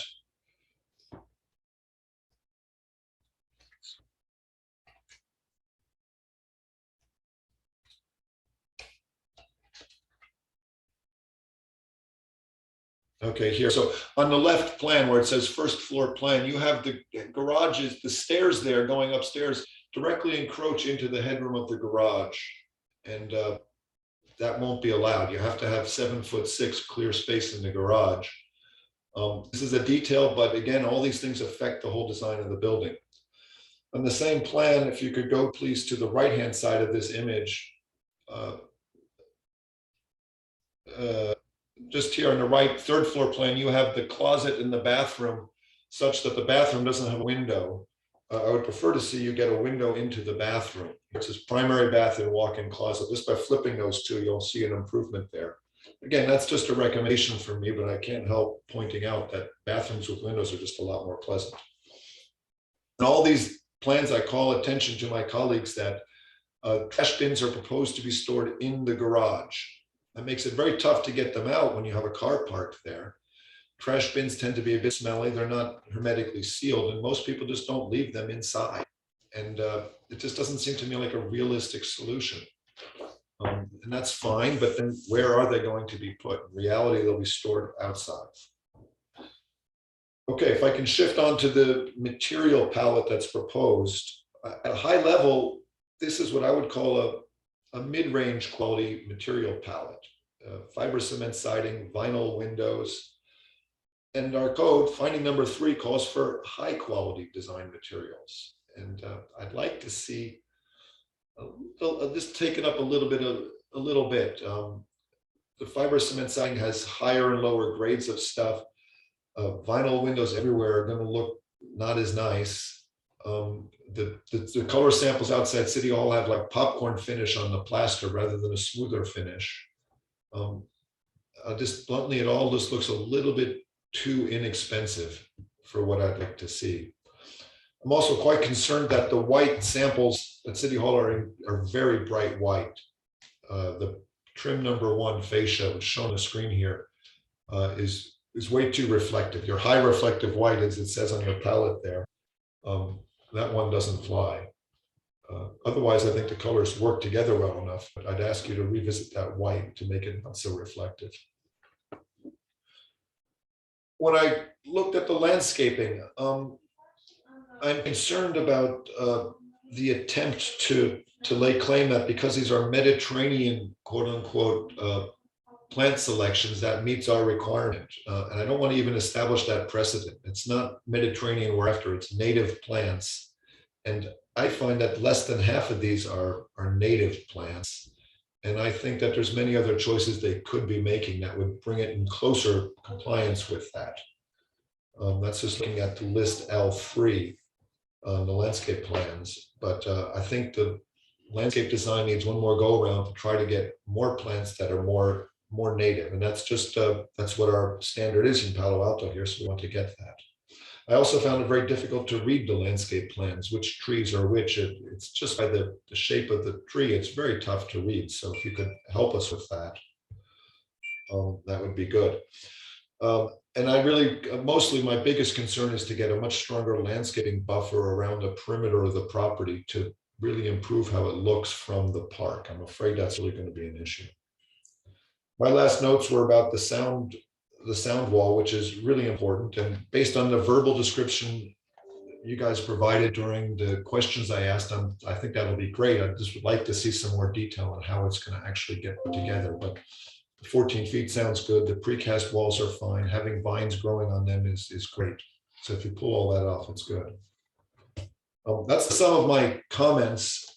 To the chair, I guess I'm concerned that with only 3 board members, 2 of us saying pretty strong statements about this project, it leaves the applicant in a very funny position. They've put a lot of work into this, and what David has said and what I've supported is a pretty dramatic redesign. And I'm not sure that's fair to the applicant either. I'm sure they're upset by hearing all this.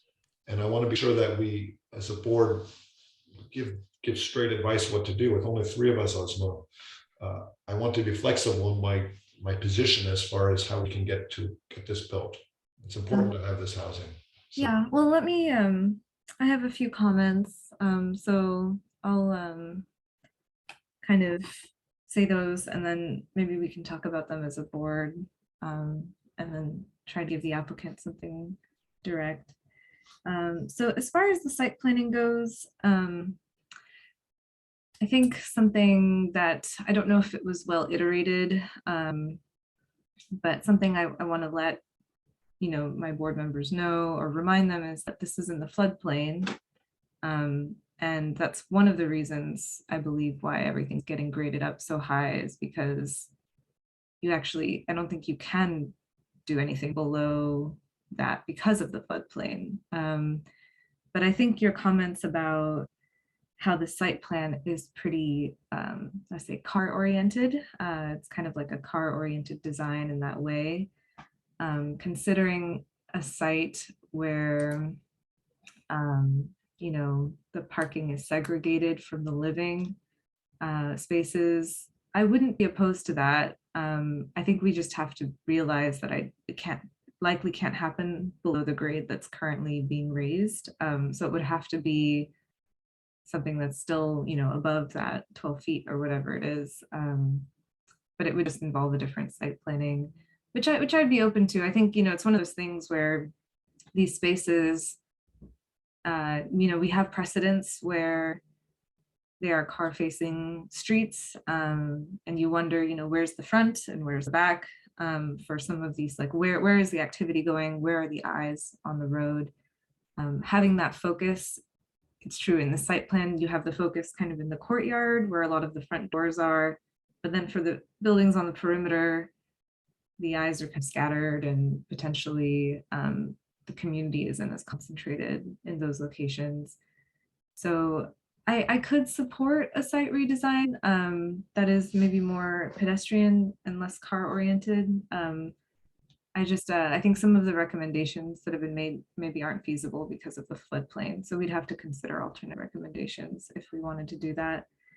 One could be, David's suggestion of the parking garage on the side or something, but we'd have to consider what that looks like aesthetically. And what's nice about, at least aesthetically for the current design, it's sort of consistent. There's a consistent height and a consistent look across the way. If we, did a parking garage, flanked, parking garage on either side, and then had something in the middle, that would look less good, maybe. So we can talk about that more.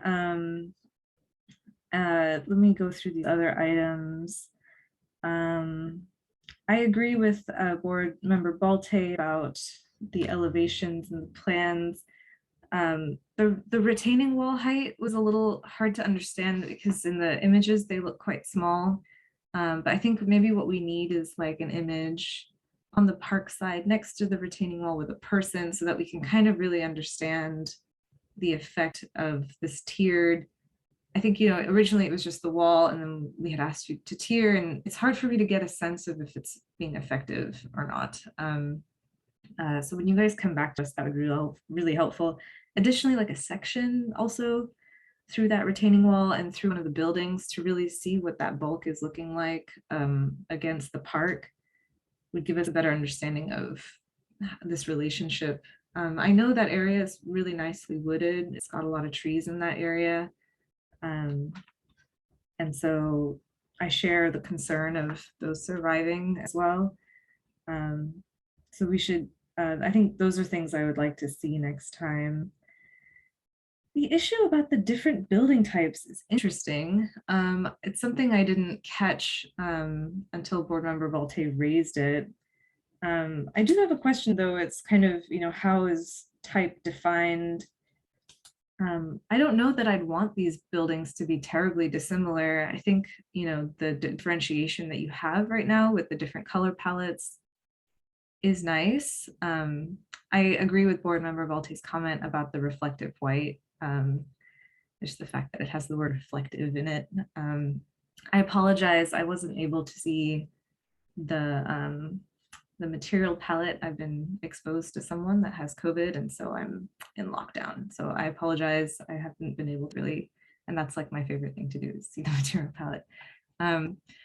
But you know, it's at least the swatches that you have there. The color schemes have kind of a tier. There's like a very stark and then the slightly more diffuse, which makes sense. But I think having a logic of how they're dispersed across the site as it relates to, you know, I was kind of thinking of it being like a park feeling versus like more of a, you know, car street feeling, that you might want the more, the colors that work better with the park, closer to the park versus something on the street.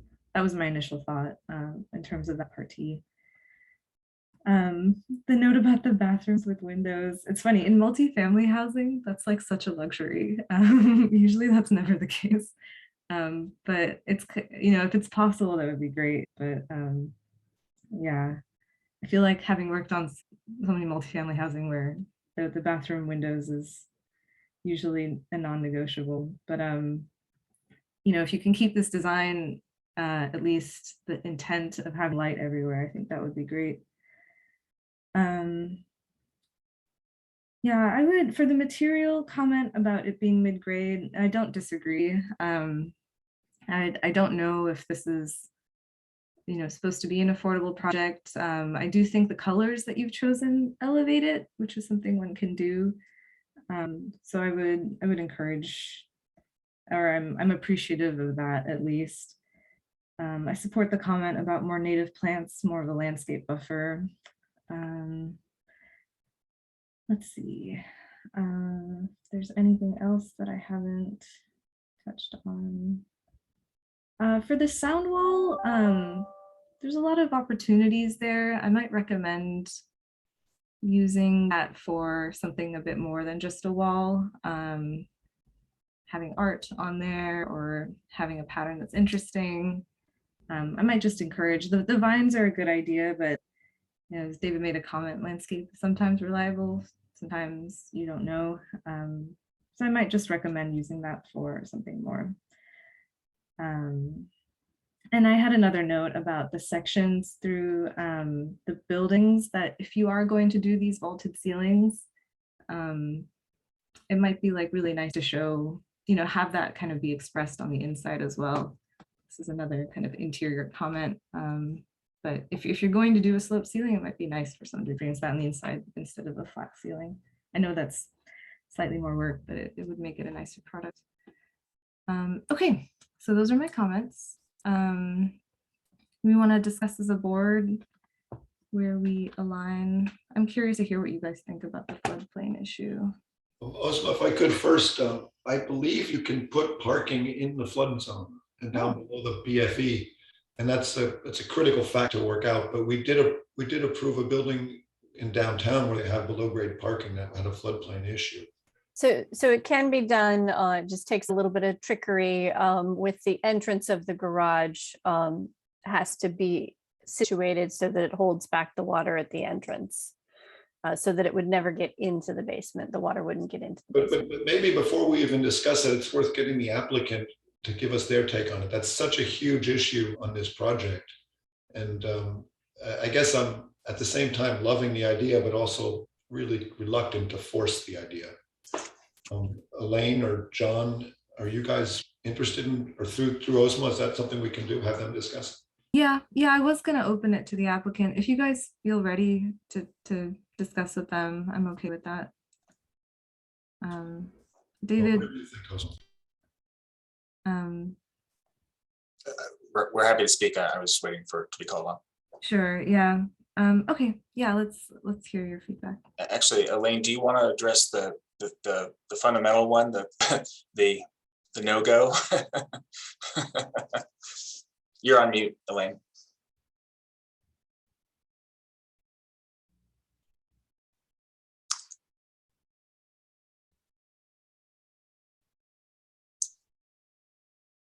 she's switching to a different setup so she can speak. Sorry to put you guys on the spot on this, John, but No, there's a very clear answer to this, and I'll let Elaine provide it unless she wants me to jump in. Looks like Elaine. she's frozen. Yeah, so maybe she'll walk down the hallway to my office. What I can tell you is, first of all, I don't know whether any of the board currently works on larger buildings at the moment, or whether it's smaller scale stuff. Yes, I had a feeling you were coming down. Yeah. My screen just lost. Have a seat and you can explain. Okay. Sorry about that. The fun of virtual meetings, right? So I think on the floodplain, we would not be considering a subterranean garage. I understand the technical side of it. This would trigger a different construction type for us than we were anticipating. It would require flood insurance, which is a risk for, and just to be clear, these are for sale houses. It's not an apartment building. And so, we appreciate all the comments that we received, and hopefully we can come to meet some of the concerns here, but we would not be in a position to be building a subterranean garage in this location. So not feasible. Yeah, it's just not feasible. Yeah, We've looked at it on a number of other projects recently, and it just simply we can't make it pencil. Yeah, it just doesn't work. So it would not be feasible.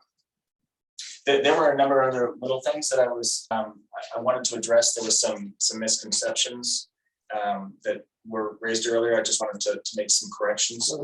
May I do that, Chair? Sorry. So just there was a mention about parking. Just to clarify, the reason there is currently existing parking along along West Bayshore, along the project frontage, and that would have remained, except that the city specifically requested that we remove it so that there can be a southbound bike lane. So if the direction is instead to keep the parking, obviously that would need to be something that we have a Sharrow. We wouldn't have a dedicated bike lane, but that was the direct requirement from Public Works and Transportation to remove that parking along there. Now, having said that, there is still parking along Colorado, and I know that others may be familiar with the park as well. I actually walk it once or twice every day with my dog, so I'm very familiar with the parking situation along there. Colorado, along the section of the park, has currently a number of RVs on the south side of the street, but still has probably room for 2 or 3 cars every day on the south side. On the north side of the street, at most, it is approximately 30% full. So and that's during the daytime. So guarantee there would be space for at least, and we measured this out, there'd be space for at least 12 to 14 cars at any time along there. And even on weekends, when the park is quite crowded, the parking tends to be concentrated over on the Amarillo side.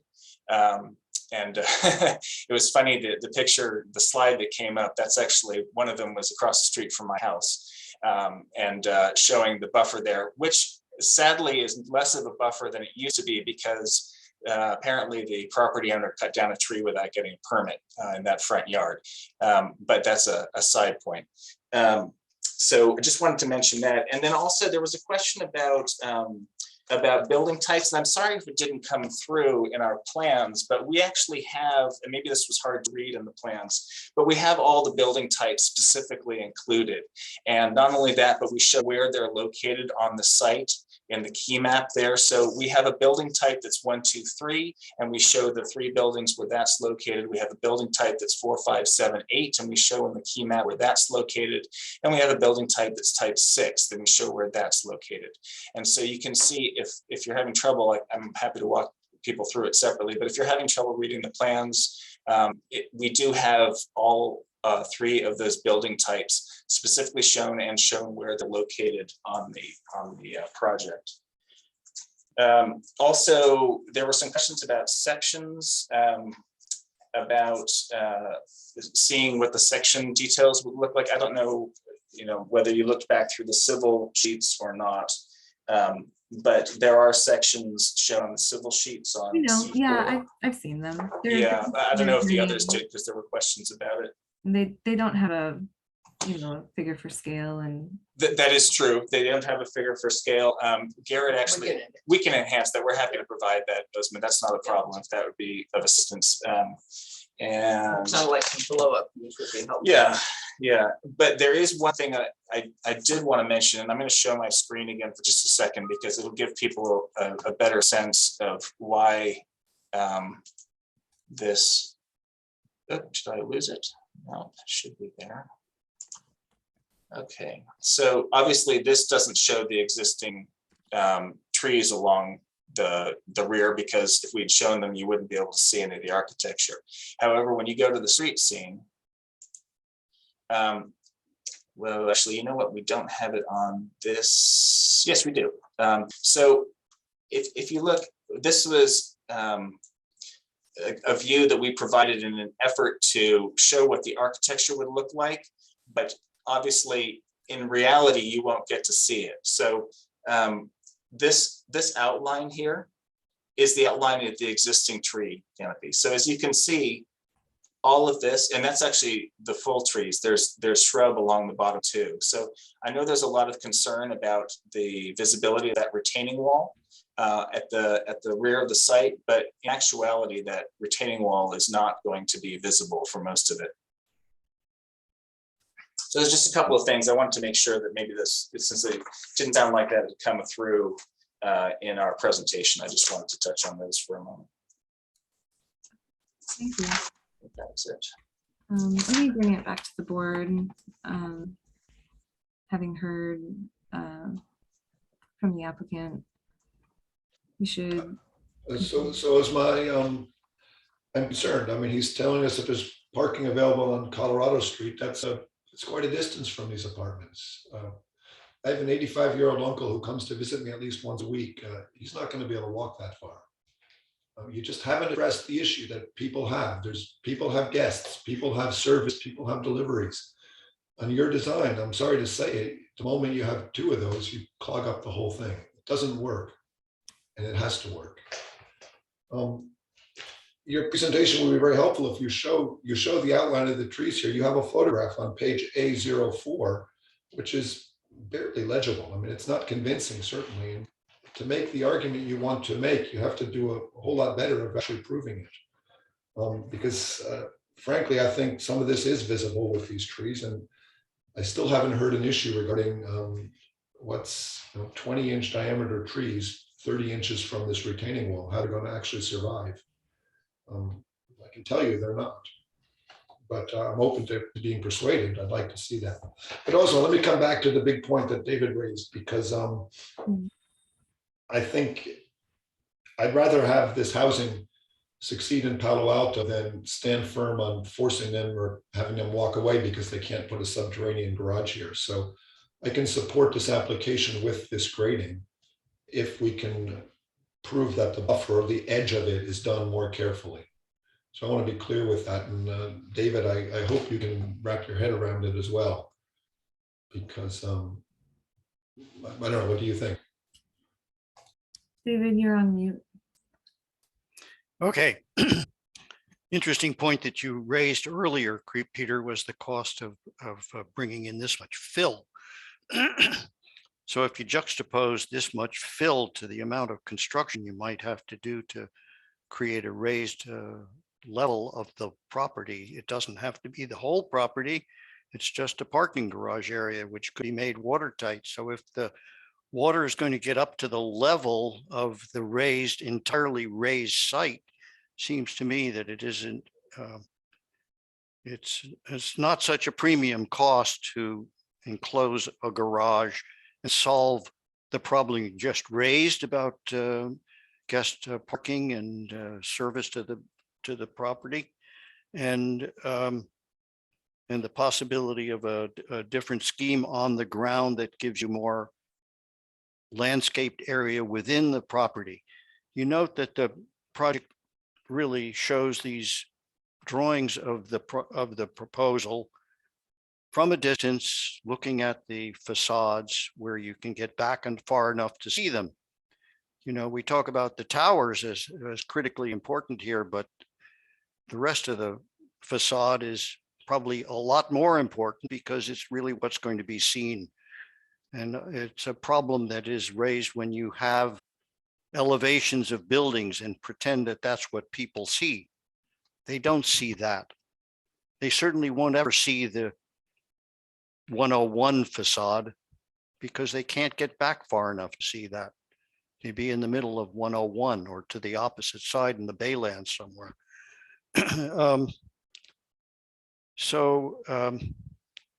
You know, I just can't buy it, the fact that you can't make it a waterproof parking area. It's already up. It could be up a little bit higher at the higher level if you wanted to create and yes, that will create a problem in landscaping of the park. And that, it seemed to me, could be solved by a relationship between the developer and the public area and some other landscaped ideas at the point at which that is to say, you could bring the level down of the whole property at the area that is shown as park here, so that it really wasn't such an impact on the trees in that whole area, the private park area I'm talking about. So in terms of landscape design, there's additional possibilities there. It reduces the amount of public possibility, but it also reduces the impact of the property on the trees. What you look at in the site plan, however, looks to me like most of those trees are adjacent to the C Street versus the center of the property. David, let me interrupt you if you don't mind, since we're discussing. Sure. Yes, the discussion. I think that, is that okay, Ozma, or did you want me to? Okay, really quick, and then Jody has a thing. Yeah.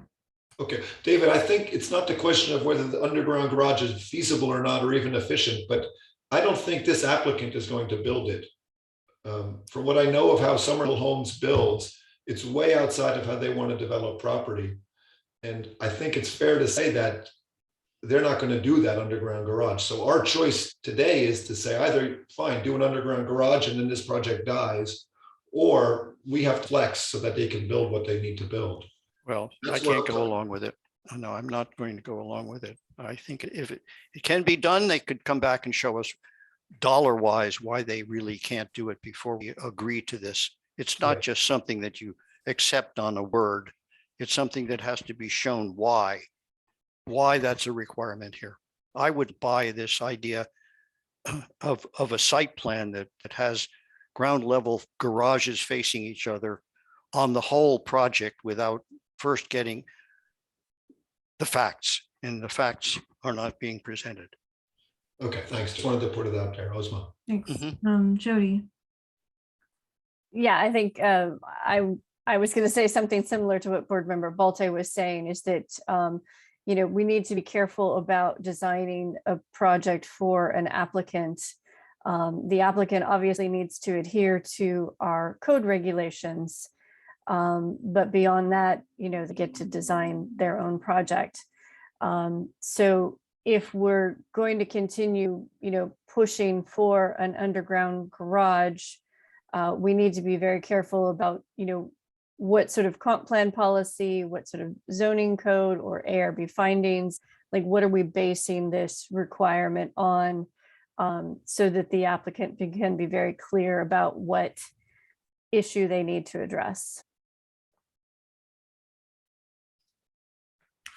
Yeah, okay, that's a good point. I mean, I know that as far as my position goes, I think I agree that an underground parking garage would be nice. And I do think that is in keeping with what is in the comp plan. But a client needs to be able to build their, you know, a project needs to have, it has a budget, needs to build their project to that budget.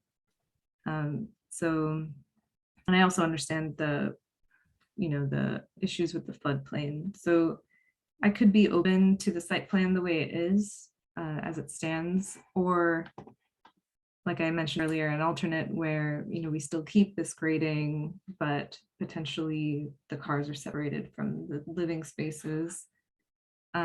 What's nice about the plan as it stands is that the street along Bayshore becomes kind of pedestrian. There's eyes on the street, there's people walking on the street, and that does happen along the entire perimeter, which depending on what the future plans are for this area could be a good thing for the street. And I do appreciate the bike lane. I support keeping the bike lane over keeping the parking. So let's try and bottle this up because we are super behind time. So I believe, you know, we should try and kind of come to a place. I mean, Board Member Hirsch, do you think, you know, given the constraints, you might be able to support an alternate site plan that doesn't involve an underground parking garage?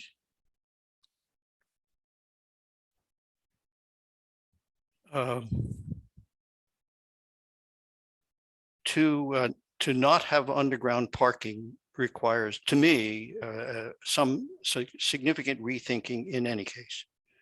The guest service parking hasn't been solved. I think we all agree to that.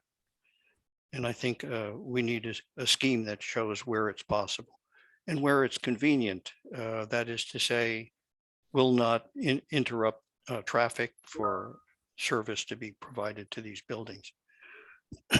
And guest parking.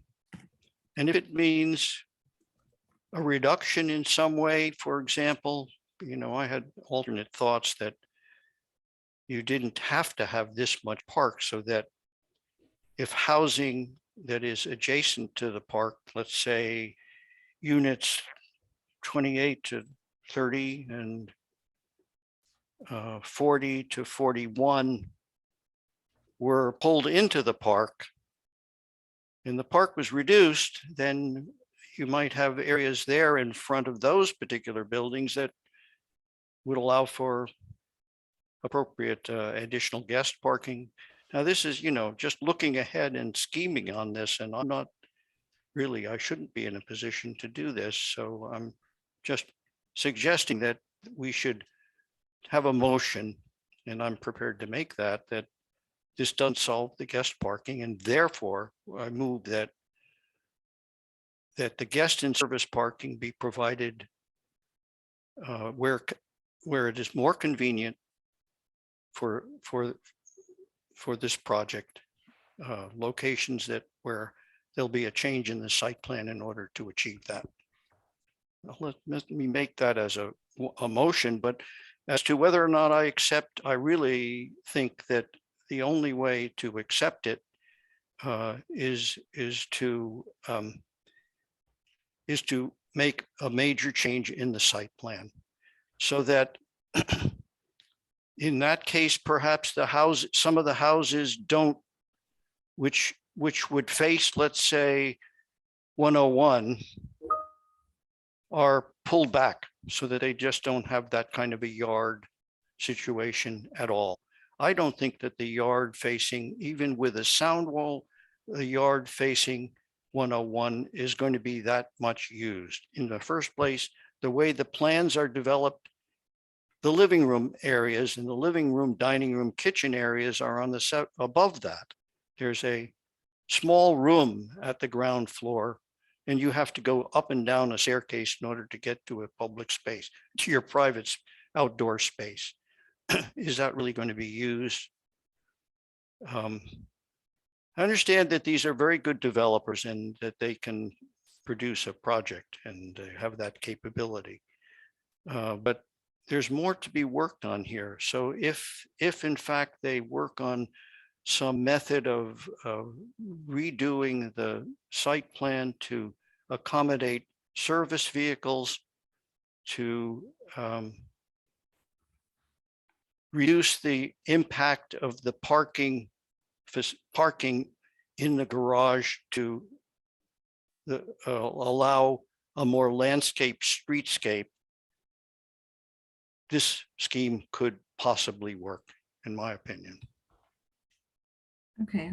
All right, I'm going to propose a motion, or propose at least something that we can agree on in terms of what we're all saying.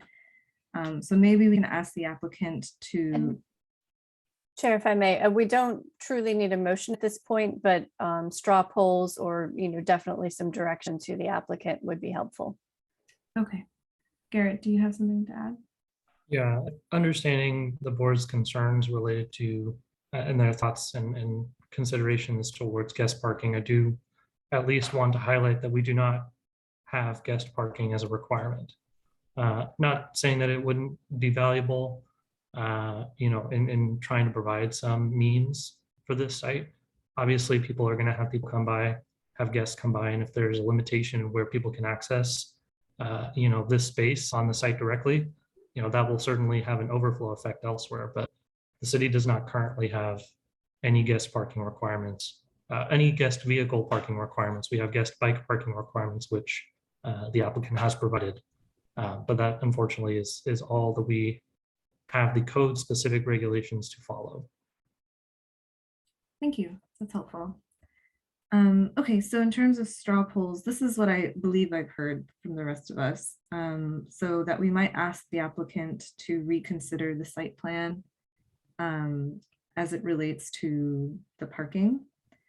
I've also noted here that we might ask them to reconsider the reflective white material choice, to reconsider tree locations, and to consider increasing the landscape buffer along the perimeter of the site to mitigate the intensity of the retaining wall.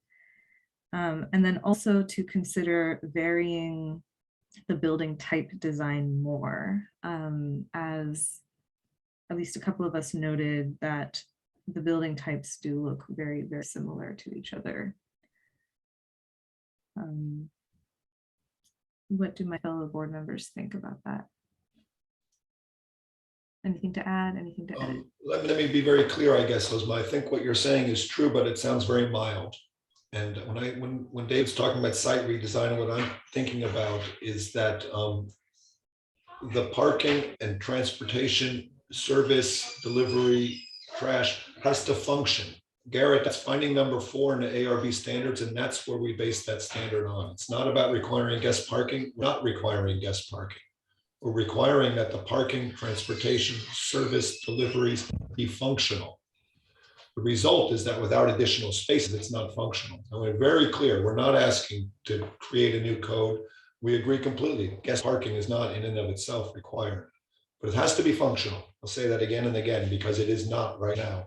That's my standard as when I want them to hear that loud and clear. And it really has to work. My second thing is that I don't think it's possible to have a 6-foot wall without additional setback of buildings. You have to pull the buildings further away from the edge of the park in order to make this landscaping work. So when you say it very gently, just improve the landscaping, they're just going to come back with a tweak to the planting plan. And I want to be clear, to earn my support, I need to see the buildings pulled back farther so you'll have room to really modify that landscaping somehow. I think the long and the short of it's going to be that you just can't have 6 or 8 buildings of this size. If you take all the buildings facing the park and just cut them back a unit, take the middle one and narrow it, then you can do what we're talking about. You can still have a greater FAR than the code allows. You're still going to get your extra, but it may not be as much extra as you're asking for, because we need to see these things. So I want to be loud and clear that my issues are functional parking, transportation, service, deliveries, and a greater buffer physically to the park. Thank you.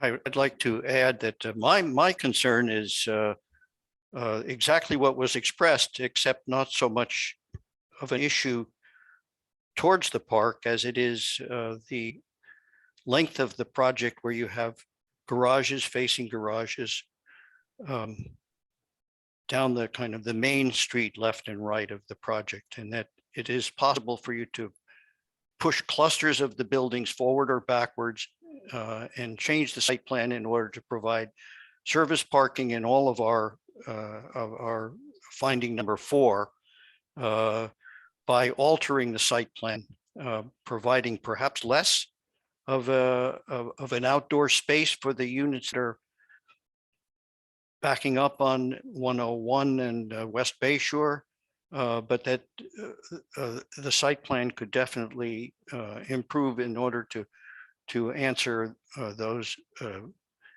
service issues, as well as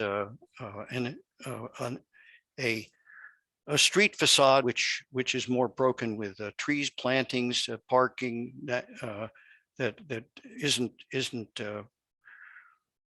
doesn't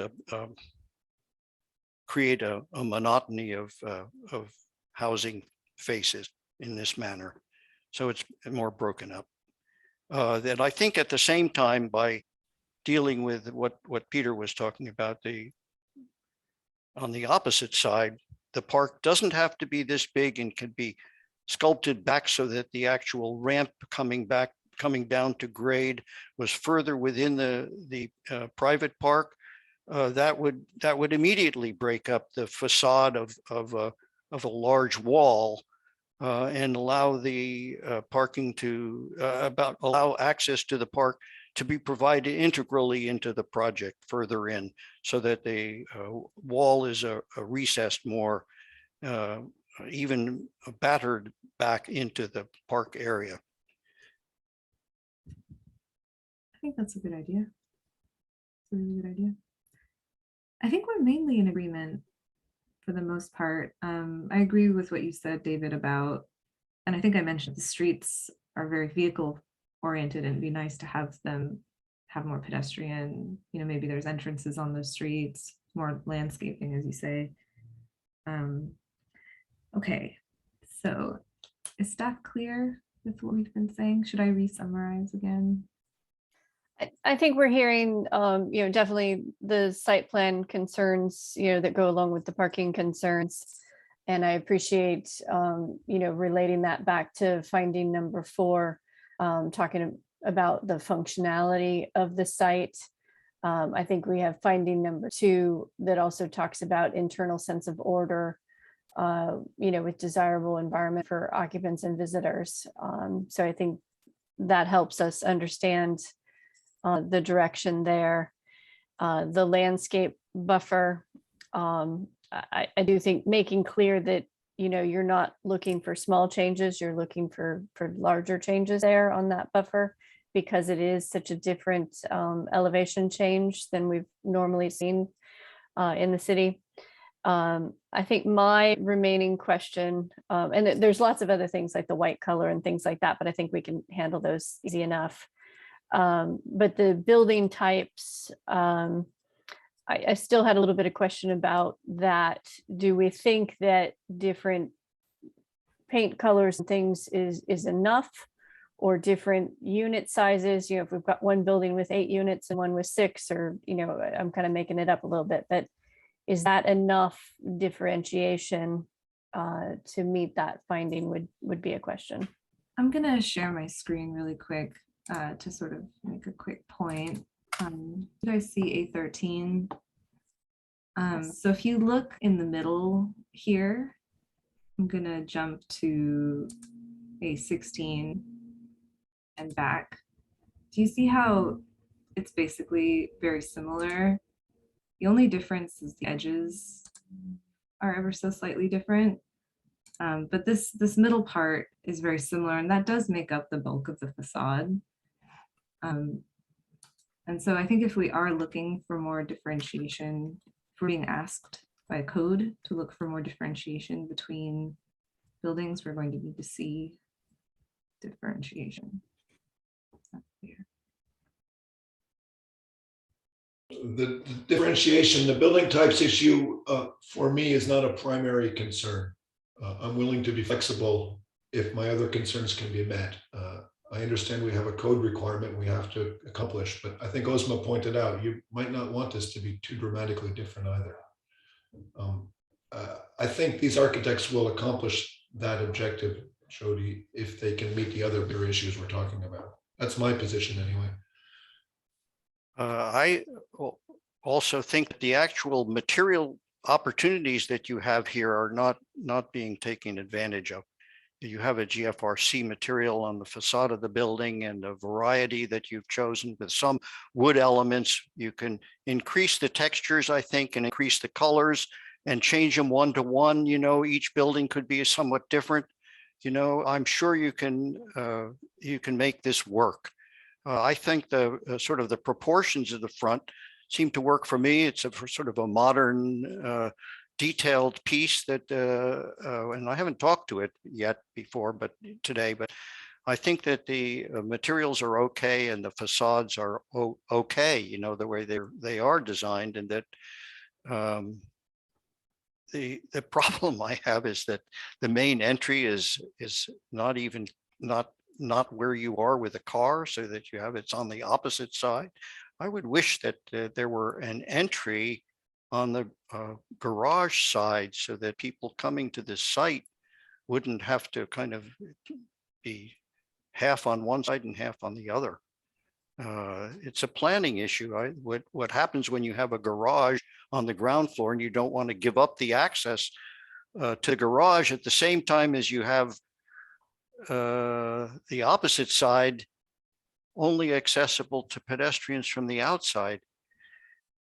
It doesn't, to me, it doesn't work. But given that it seems like this is what you have to have because of the way you're designing this and a number of units you want, and the fact that you have to have two cars and you have limited space when you have the tandem parking, isn't it possible for you to find a way to have an access to the upstairs from the same area where you would come to if you came to the street as the main area of access to these buildings?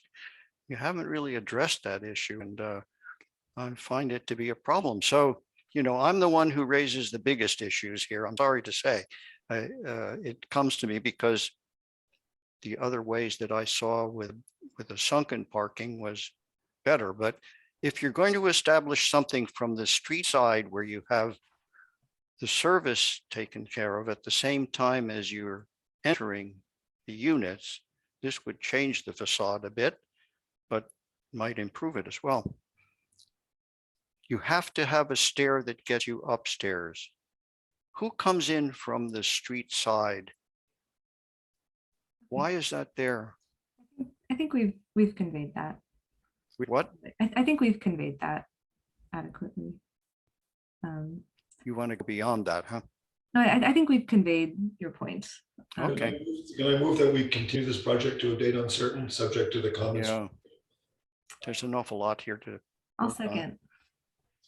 Yeah, I'm just going to let it go, David. They've heard us loud and clear. Yeah. Okay, so we've had a motion by Balte, seconded by myself. To continue the project. Yeah. Medina, otherwise I can do the vote. I can do the vote. Go ahead. Yep. Chair Thompson, Yes. Board Member Baltai, Yes. Board Member Hirsch, Yes. motion carries 3-0. Thank you. Thank you.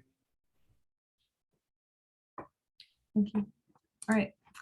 So I might move that we maybe discuss ARB awards at our next meeting, because our next meeting only has one item and it's already 12:30. Good idea. The rest of the board okay with that? Yes. Okay, great. It's if we do an official motion. I move that we move item number 6 to our next meeting. Second. If we can just make sure and say the date, let me find it, February 3rd. So continue to a date certain of February 3rd, as I assume what you're alluding to. Correct. A date certain, February 3rd. So seconded by Balte and then Medina. Chair Thompson, Yes. Board Member Baltai, Yes. Board Member Hirsch, Yes. motion carries 3-0. Nice. Thanks. Shall we go ahead and do the approval of minutes? Does anybody want to make a motion for November 18th? Yes. I will move that we approve the minutes of November 18th. I will add as my comment that I did actually read them carefully, given I know that Alex is no longer with us. And I didn't find anything objectionable, so I'll make that motion, please. I'll second. And the vote. Chair Thompson, Yes.